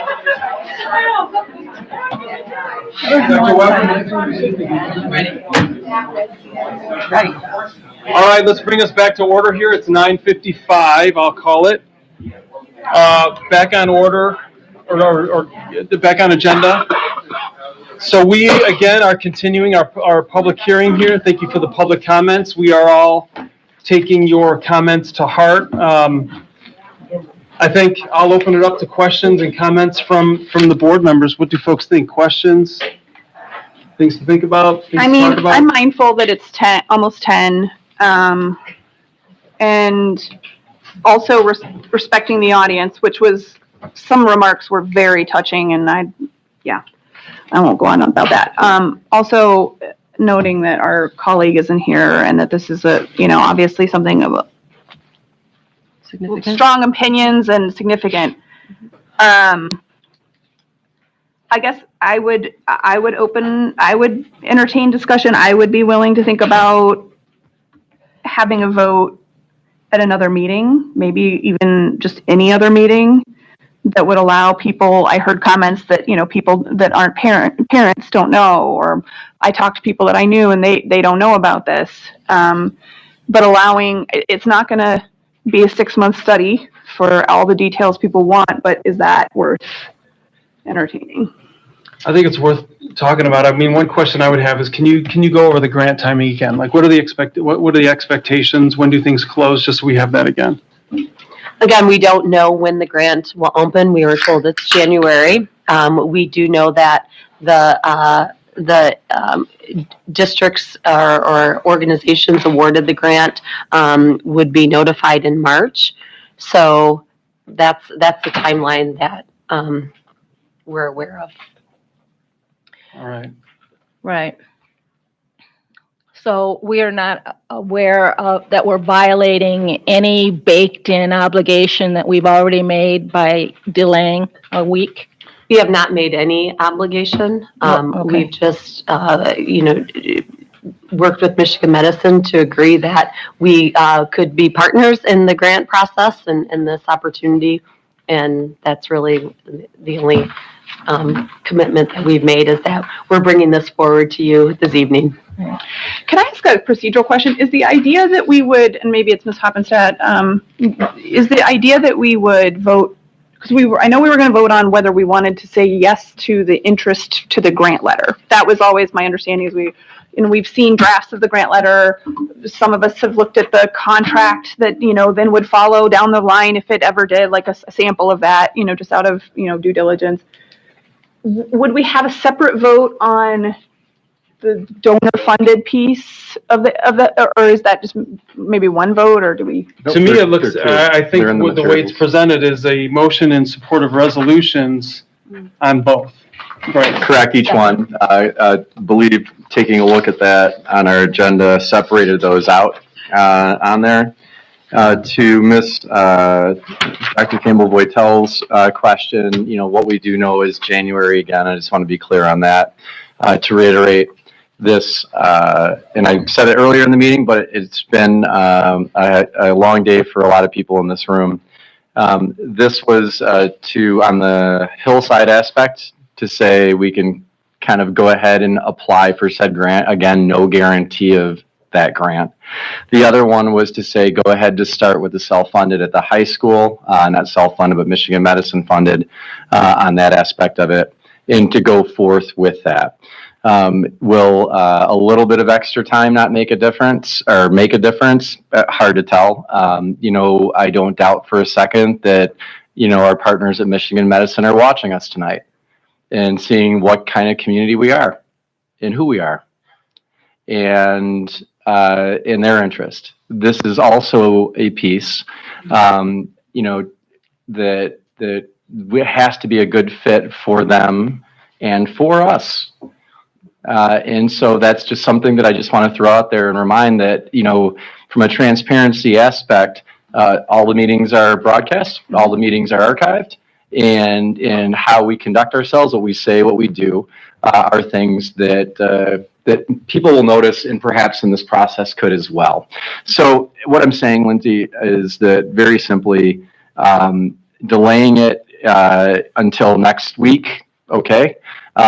I could find some additional information, but the reason of wanting to do this is to be ready, and the time and work it would take to get the high school ready if the board so chose to do it. So, in my estimation, if the question is if you choose to wait until next week, then would that take this and jeopardize either the Michigan Medicine funded or the grant? I'll just concur with Ms. Hoppenstedt. The answer is we don't know. Do I see it as an aspect of it? Has nothing to do with the timing on I don't know. Perhaps it has to do with other factors. So again, I guess what I want to say is I don't pretend to know the University of Michigan inside and out. I'm just married to someone there, but I do sue them a lot, so I look at their procedures a lot. And honestly, I have pretty amazingly good relationships with a lot of people that would have reason to be irritated with me there. But one thing I do know about University of Michigan and what they do is that they process what they do. And one of the reasons that people are concerned about consent laws is because they're going to follow the law. And someone mentioned the Anderson and pedophilia. As a lawyer, I can tell you those claims were dead and statutes of limitations had passed 20 years ago. And the University of Michigan paid what it paid because it concluded that that was the right thing to do. And it didn't have to as a matter of law. 1,000 kids. MSU, by the way, did that too. Yeah, Yeah. quiet money, hush money. Okay, so Mr. Morrell. So, I have some belief that the people at the University of Michigan understand bringing your public with you, having public and open meetings, running things to ground, taking your time, doing things carefully. And the meeting that they were at, I said, remember? The first thing I said was, you're going to find that we ask a lot of questions and we have a lot of little details we want to run down and we take our time. It doesn't mean we're not interested. It just means we do it right and we do it once if we can. So if we did this, the only reason I mention it all is that I hear people in the public expressing that they're not there isn't a full opportunity to be heard. It's no one's fault that the last public hearing landed on the UM game. Okay. And honestly, everyone put the meetings together on December 19th and December 21st to accommodate people and to allow people to comment. And another thing, we've all heard a lot of comments tonight. No one has to repeat those because it's not going to take, I don't expect people to do this over and over again. Like, if you don't come, then everybody else will, and we won't care about what you said. Right. But I just think it's fair to ask for some time sometimes, but Motion to table. I don't know. Well, I do think it was compelling when the citizen who spoke, who's probably still here, I don't really see her, that does not have students in the district, but yet you came as a city citizen. I'm a city citizen too. I'm with you on that. That resonated with me because I do believe strongly that the schools are part of the city and those are our unified kids together. I absolutely am aligned with that. So if I hear and respond to your point too, that there might be other citizens who are just thinking about it or hearing about it, who weren't in the loop, who would like to come to another meeting and speak. And I think that's important. That's the the solid foundation of this community. So we want to hear that and respond to that. I would like Jim to be here as well, to hear, his vote, and he's a part of our group, and I think it's important to hear all 7 votes. So if we could wait a week, I would support that. Yeah. Anybody else? I mean, I have quick thoughts. Lisa, yeah. I was gonna say that, what was I gonna, I had a thought, but it escaped me. Yeah, it escaped me. I think there's a lot of merit to something this big, and I have a stack of notes here. I've feverishly taken notes on what everybody's said, just things to think about and gel on. I think there's a lot of benefit to having a full board here for a decision like this. We all have instances where we can't make a meeting for one reason or another. I've had them. We all have them. If it's any, I'll signal a little bit about where I'm landing on this for the sake of sending a message to Michigan Medicine, and that is we're taking this extremely seriously. And I think about the prospect of providing this kind of service, high quality mental and physical health services, opening up that degree of access to 7,000 kids, I think is pretty special. Unique. I think this is somewhat of a maybe not once in a lifetime type of opportunity, but the stars have aligned. I think we have partners that are willing. I just see a ton of benefit, and I'll preview sort of where I think on the timing issue. I really do hear people. During public comment, and I talk to folks during the quick recess. I really do think that's something that we should acknowledge and think about and take a little bit of time on. And I'm talking about a little bit of time. We can't delay this forever. I think a week is appropriate in my mind. We could schedule this as another special call meeting after our committee of the whole next week, I believe, and bring it to a vote then.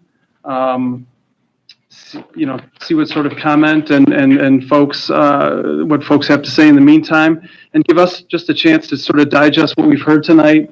I've been to, I think, 2 of the 3 forums, and those were, relatively well attended and a lot of the same presentation material, but this was a really good turnout here tonight, and I really appreciate that. And I think it's just given, a lot of feedback, and I just want, personally, I want to sit in it and think about what folks have raised. But ultimately, I see this as a tremendous opportunity to give kids who are struggling, and I do think that there is urgency to this. And I think, like I just said, it's pretty close to a once in a lifetime. I, in my mind, am more comfortable with the timing aspects, knowing that this is so opt-in. This is opt-in for 90+% of the services and things that we're talking about. And so I take great comfort in the fact that families, to the extent they feel like they were out of the loop or this is a surprise, they can opt out. And I don't, and I'll, have to opt out. or they can opt, they have They to, just can they stand have on to the opt side in. Yeah. and look. The other thing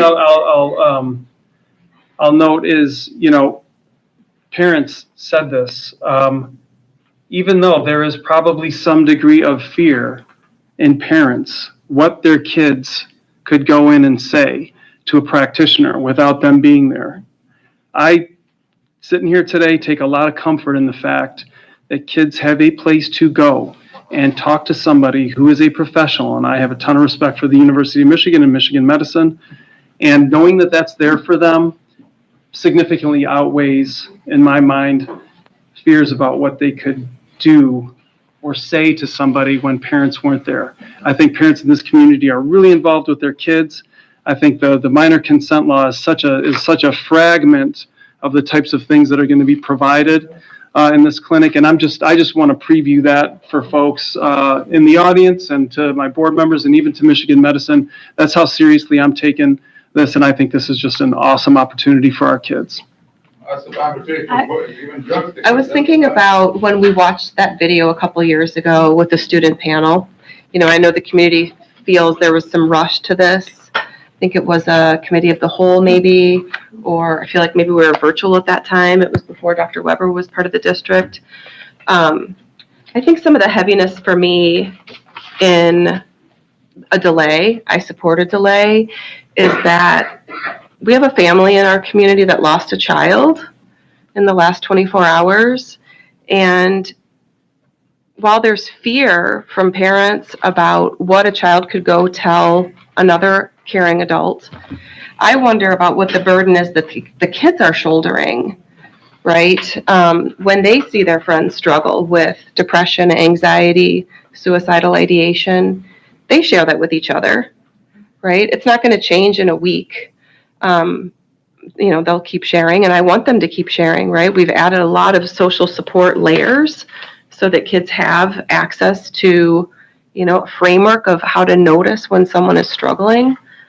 But I am surprised in some ways that the community is reacting with surprise that we might move towards a program that would address that really vulnerable presentation from the kids about how they struggle, how they're worried about each other. And I see it as, a shared responsibility with all of the adults in the community. How do we offer a space that doesn't put more burden on our teachers to carry that load, and our counselors are carrying that load, that there are other professionals that do this with licenses, with regulations, with standards, that can, kind of share that burden with us, I guess, to say. I apologize for interrupting, but do we really think we're addressing the root cause by? Hold on a second. Yeah, No, this is no. This is not a community collaboration. Well, there's another dialogue. opportunity for public comment coming up tonight. There's another opportunity public comment tonight. What you guys talking? I want to talk a little bit about the mission creep idea and our focus on education. I'll just self-identify as one of the people who have high hopes for my kids, and I've never been shy about talking about how education was my way out of some pretty ugly messes that were behind me. And I want that opportunity for our kids who maybe they're out there, taking a bunch of AP classes and setting their sights real high. I think that's okay.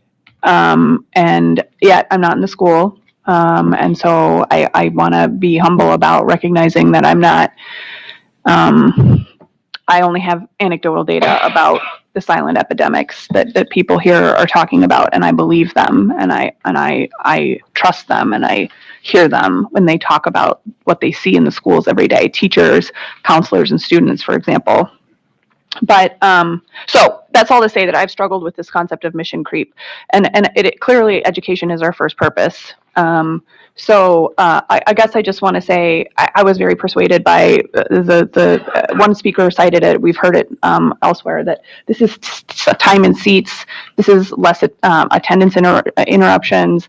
The Michigan medicine doctor, I remember him talking about swabbing, for the straps so that the kid can go back to the class instead of go home, right? Like that, as a mom, that resonated. And I just think that, we can't divorce one from the other, and people can't learn if they're not safe. So I want to keep our eye on education. And I don't think the schools can fix mental health. And someone was asking about root causes. We aren't going to be able to fix this. I'm a big believer that we should be taking really bold and brave steps on things like social media. I'm really sorry that during COVID, one of the unintended consequences was doing a lot more online and textbooks that are all electronic, because now my kid's like, I am doing my homework. And I'm like, put the screen down, and they're like, well, I'm doing my math. And I'm like, you can't police it as a parent anymore. It's really hard. So I am willing to take, I'd vote right now to say no more cell phones in our schools. I would vote for it right now. So, but that goes against the point I just made, which is we can't fix everything outside our bricks either. So it's both together, and we're not going to fix everything. I'll probably vote yes on this. So you can go home and write comments, for next week or whatever, or write me a letter and say that I shouldn't. But I think we aren't going to fix it. That doesn't stop us from trying things. And things that might lead us into Michigan got more referrals, or we didn't fix everybody, or a parent was mad and even sued us. I'm a lawyer, that happens. We don't want it, we don't court it, but I think we've got to start trying some things to address children who are crying out for need and self-harm and that are dying. And I'll just to follow up on that point and echo one piece on mission creep and this notion of doing things in the schools that are outside of education. We do that all the time. We provide meals, we drive kids to school. Our teachers are watching them all day in class. Nobody has argued, I don't think, with us providing safety and security in the form of 3 school resource officers that we've brought to help us in our schools. I don't know that I've heard the argument about mission creep there, and that's something that we've increased from 1 to 3 within the last year or so.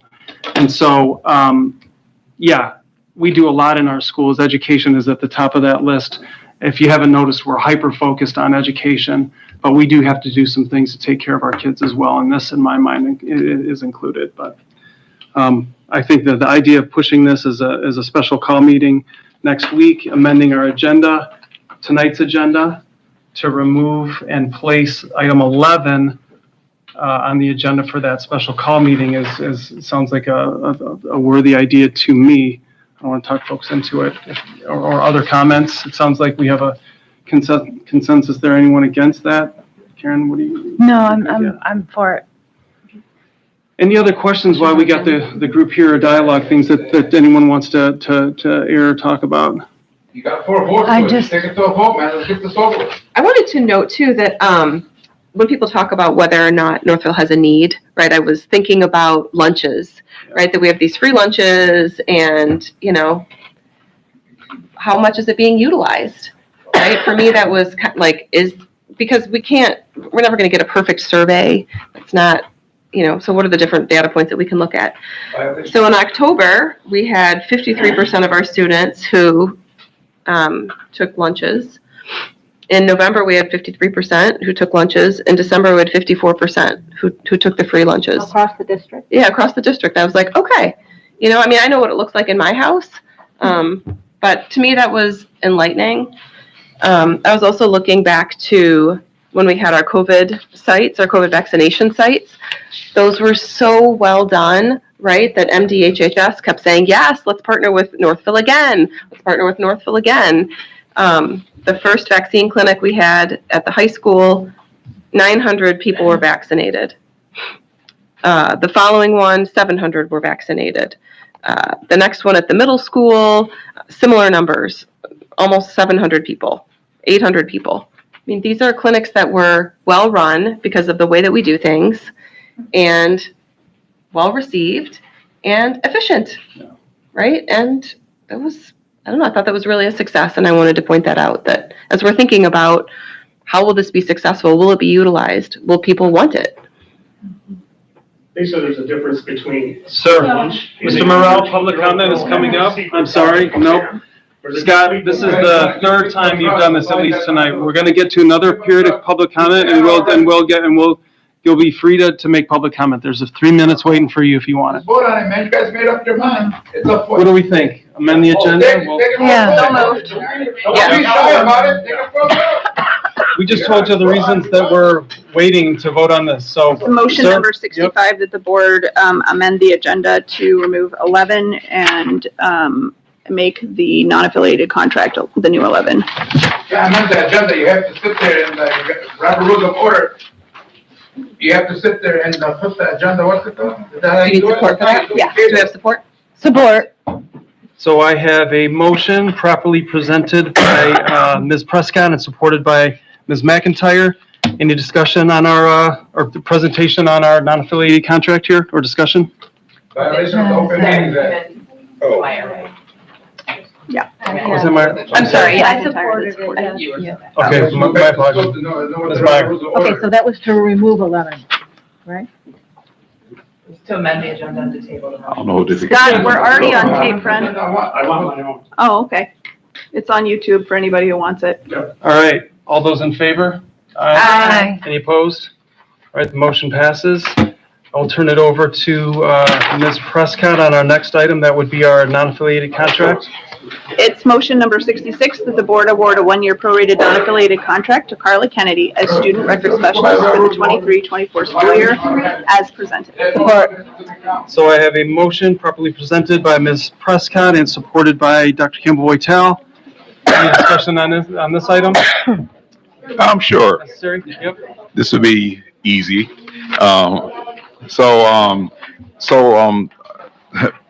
With Kathy Herger was our district director of student records and instructional data when she took another position within the district. So the good thing about it is we're keeping all our talent within the district. The bad thing, it always creates holes.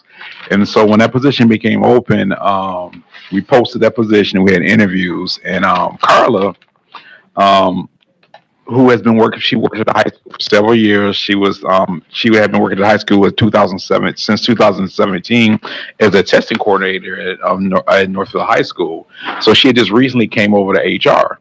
So the first thing she came to me and was like, I know I haven't been here that long, but I will be like my dream job. I will be interested in, applying for that job. And my response to her immediately was like, if that's your job, then apply for it. We're not. I feel that our job is to get people where they would need to be and where they want to do in progress. I said, don't worry about from us. I know you've only been there a few months, and I got to find another position.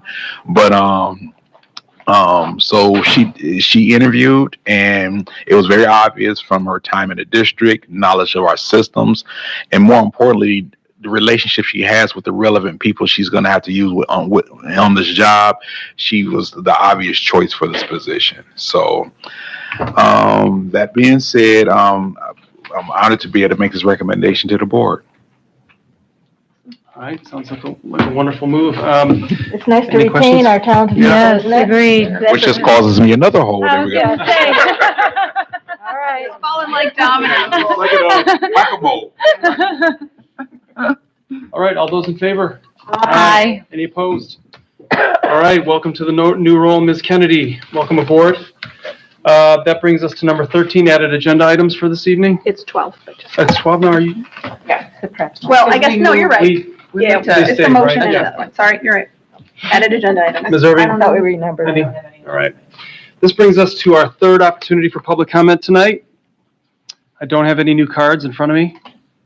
Going once. Going twice. All right, that closes our third opportunity tonight for public comment, and that brings us to agenda item number 15, questions, comments from board members, and the topic I'll start with is our committee and liaison assignments. Oh. So, I guess I will keep, absolutely, yeah. Because I know that's going to be another, hopefully not long, but I wanted to bring up an event that's going to be happening at the end of January. Northville Youth Network and the Northville Council of PTAs is partnering again to do another Overbooked book club. And this time we're partnering with the Meads Mill PTA. So it's going to be held at Meads Mill. It will be Thursday, January 25th at 6:30 at Meads Mill. And the book, I think, is very timely. It's called Screenwise. And it is helping kids thrive and survive in their digital world. I'd like to thank you, and unsolicited plug, you didn't ask me to say this. For the last clubs that we had over 20 people. Yeah, it was our biggest, I know, I was. People who chose to come here tonight and share their opinions, show up and let's read a book together. Yeah. All right. Thank you, and sincerely, I mean, what we had 2 in the past, 3 folks? Yes, 23. it did. It was awesome. So, add that to your calendar. All right. And you don't have to read the book to show up. Ooh, okay, So- that's helpful to know that.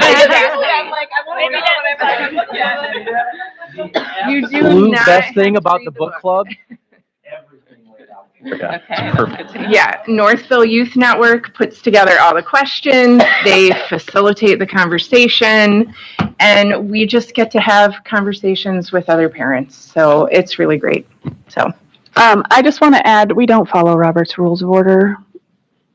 That's not a thing we do. We don't follow those. So, and if you did, you just needed a motion. Also, it's illegal to put up metal detectors in Michigan. It's been ruled by the Michigan Supreme Court to be illegal. So no, we can't put up metal detectors and find all the guns. And I have about 6 others that could correct the record in 7 different ways, but those are the ones that I remember right now. And I want to lift up those students and again, Ms. Seamus, because that took some guts. And I'm super proud of them. And that was my neighbor, so we're personally affected. Yeah. Well, we're glad that Jim can be, I think it's good for Jim to be here. Yeah. I'm sorry for your neighborhood's loss. Really heartbreaking.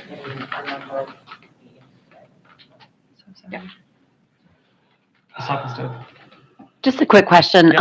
Any suggestions you have for the communications team on further getting the information out to the community beyond the District Q communications and the social media that has been going out on a almost daily basis? So if there's suggestions, I think I'm going to speak for Ms. Peck. She'd be happy to take them. Do you think that the mayor sends out a weekly communication? he does. That he could say something in that, because it's the people who aren't in the queue and on the districts, Yeah. you know. We'll ask. We We'll can put also- something else. Do you want to do it, Lindsay? I mean, I just kind of took the bull by the horns and did it to Northville News and Events. We can do that. I mean, Because that's got 7,000 followers. I'd say go for it once. I mean, you're going to need the updated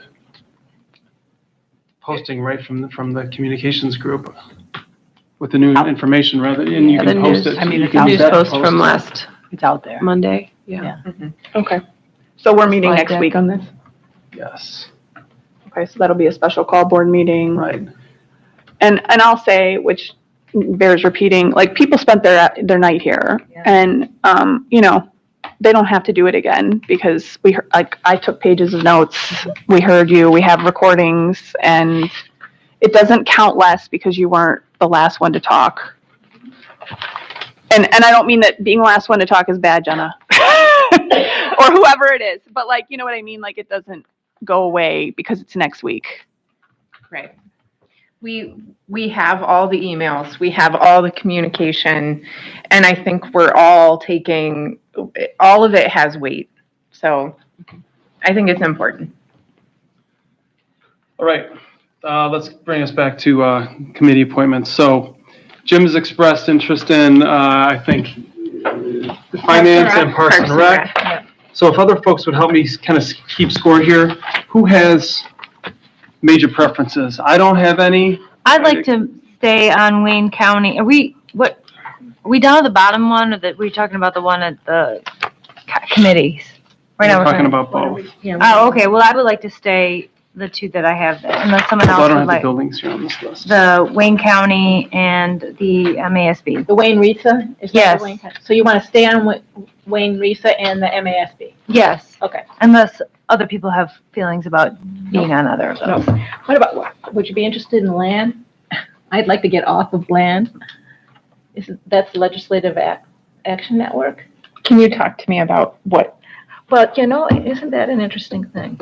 Because we could switch. I would be very happy to switch because I have a conflict with the Northville Senior Advisory meetings now, and I can't go to those anymore. And so I would be very happy to switch spots the with land? you. Yeah, Okay, and Jim is on that too. that's, Okay. yeah, All right.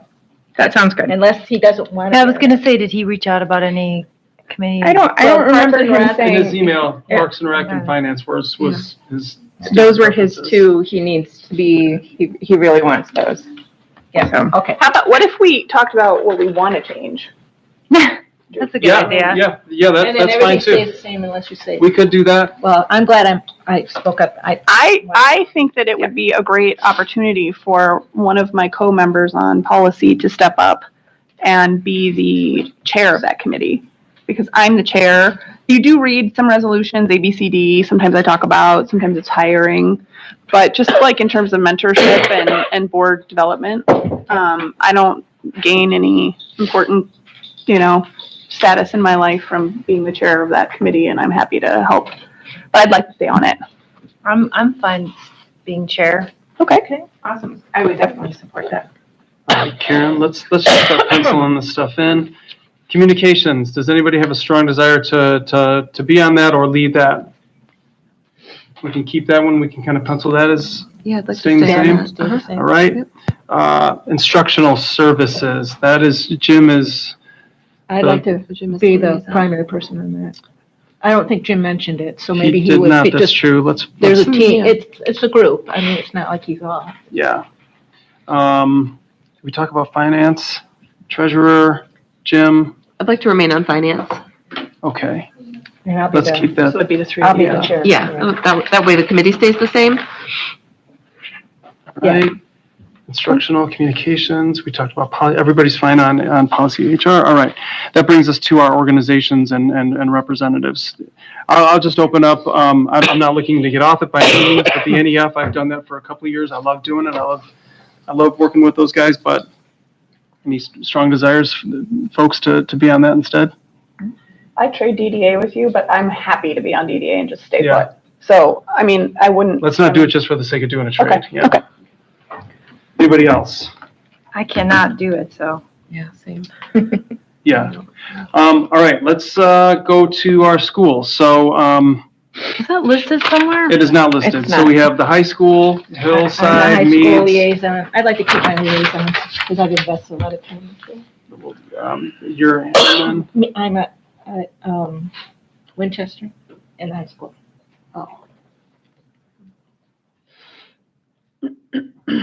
Any other preferences to be on one or the other?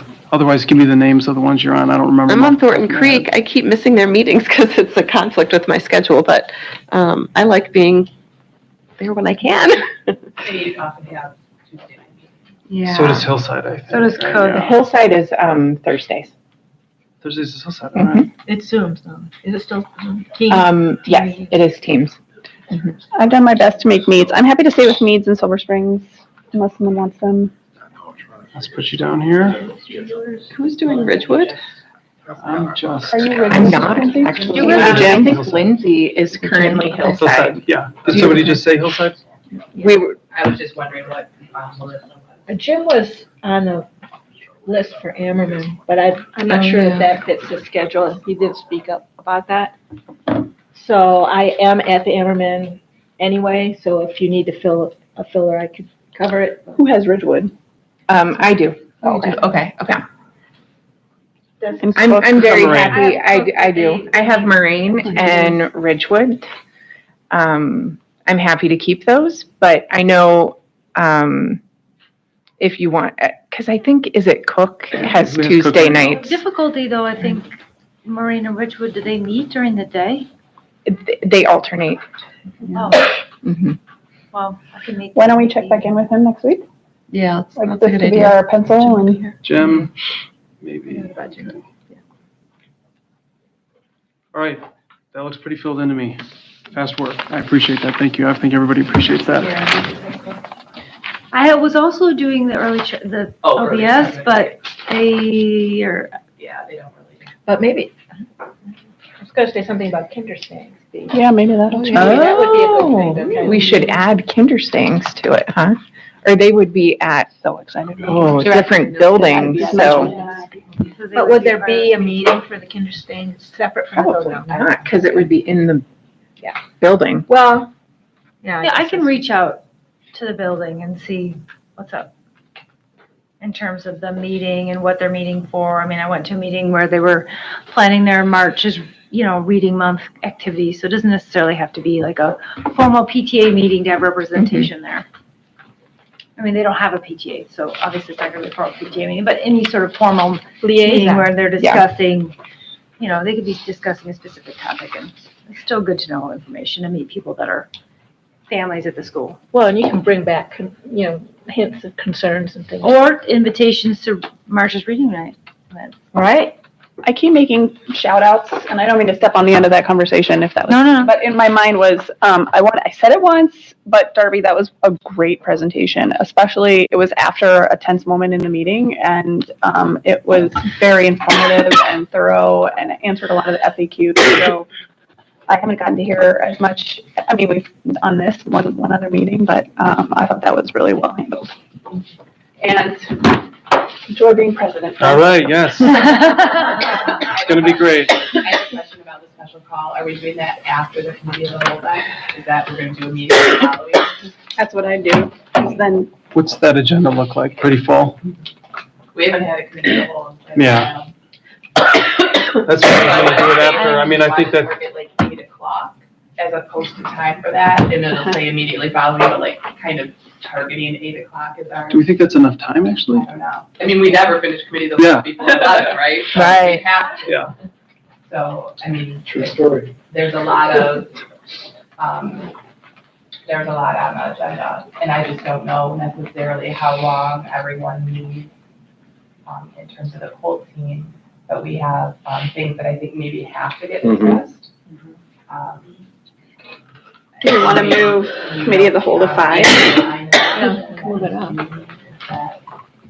You know, why don't we just do it? I cannot meet before, I would be hard to meet at 5.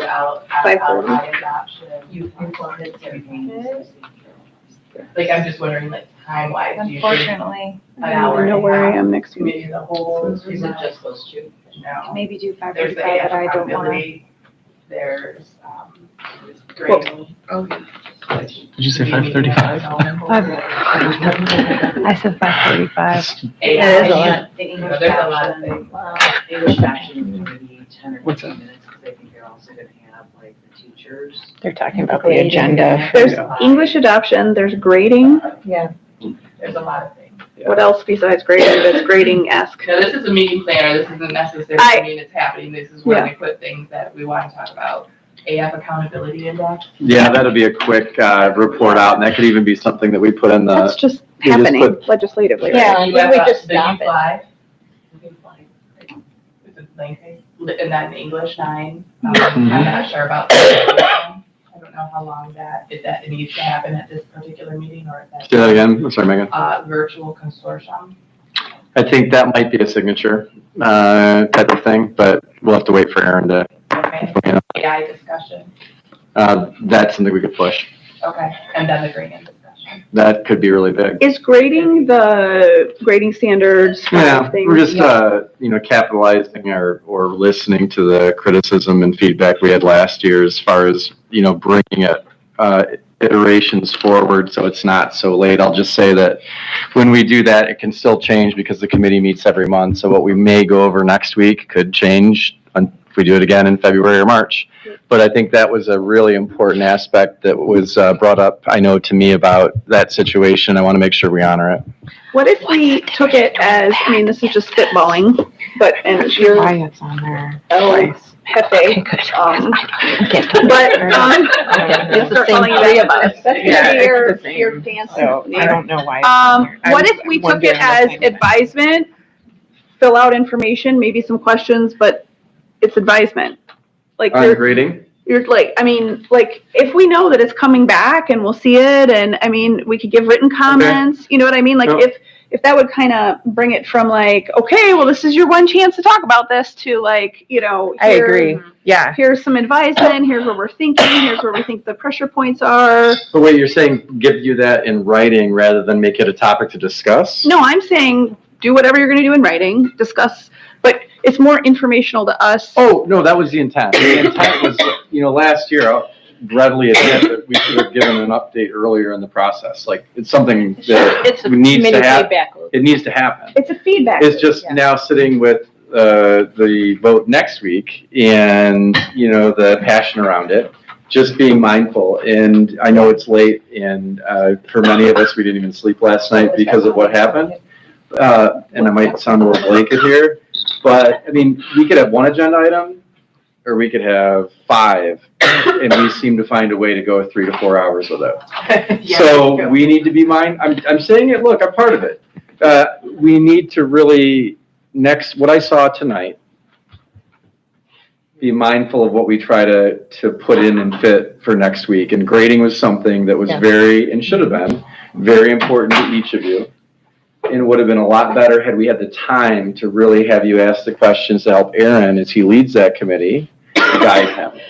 So for what it's worth, I'll put that, but we can work with Colt and work on the agenda for next week. I think Megan's got the most important question though that was asked at the beginning. Time? I mean, that is. I think some folks can't get there until 6. I think the earliest we can do it is that, I think. No, I'm sorry. We have 5:30 finance subcommittee. Oh. So it's gonna be like a trifecta for some of you. I think that just council's more in favor of just starting at 6:30.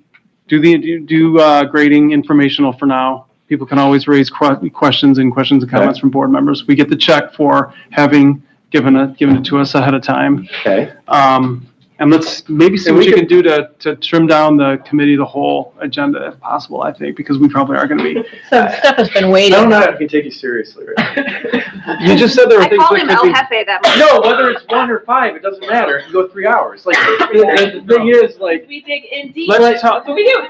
okay. So the thing is, in so many ways, though, like Megan needs to know is what time that we need to target. That I think you all- 8:30. I think 8:30, and we'll all drive toward 8:30. Okay. Yeah. And then we'll be in consultation as far as what, but the primary that I would like to go to, unless other members of the team say, you know, no, I know grading's one, and maybe there's one other thing we can put in there. But if we know, a little coaching here. Grading is so important. If we know that this is just the beginning, it's not all of it, we can make sure we come with some questions, get through there that could help launch us into another grading conversation in March, let's say, prior to even the end. Yeah, what's happening? I'll put the reminders on the Friday. And can I take what I think happened with this? So we'll step out of So it. that Jim can also see it some this business. Friday? Yep. I'd even, can we circulate it like sooner than that, sooner than Friday, the next couple of days?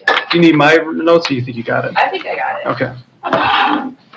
All right.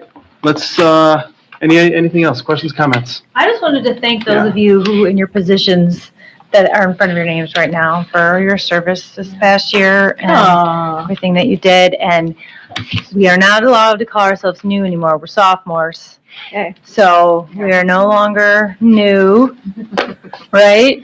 Or what is it? Sophomore year? I'm Y thinking you're a school? junior. It feels like you're a junior. You might, well, maybe you're like in between. You got some AP credits, Kim. I think you got AP credits.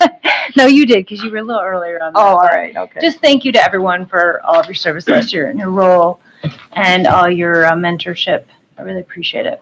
Looking forward to this year. I hope it continues the mentorship and all of the Oh, yes. good collaboration. Yeah. Good meeting, guys. On that excellent note, let's call us adjourned at 10:41 Good. PM. Good job. What's the difference between this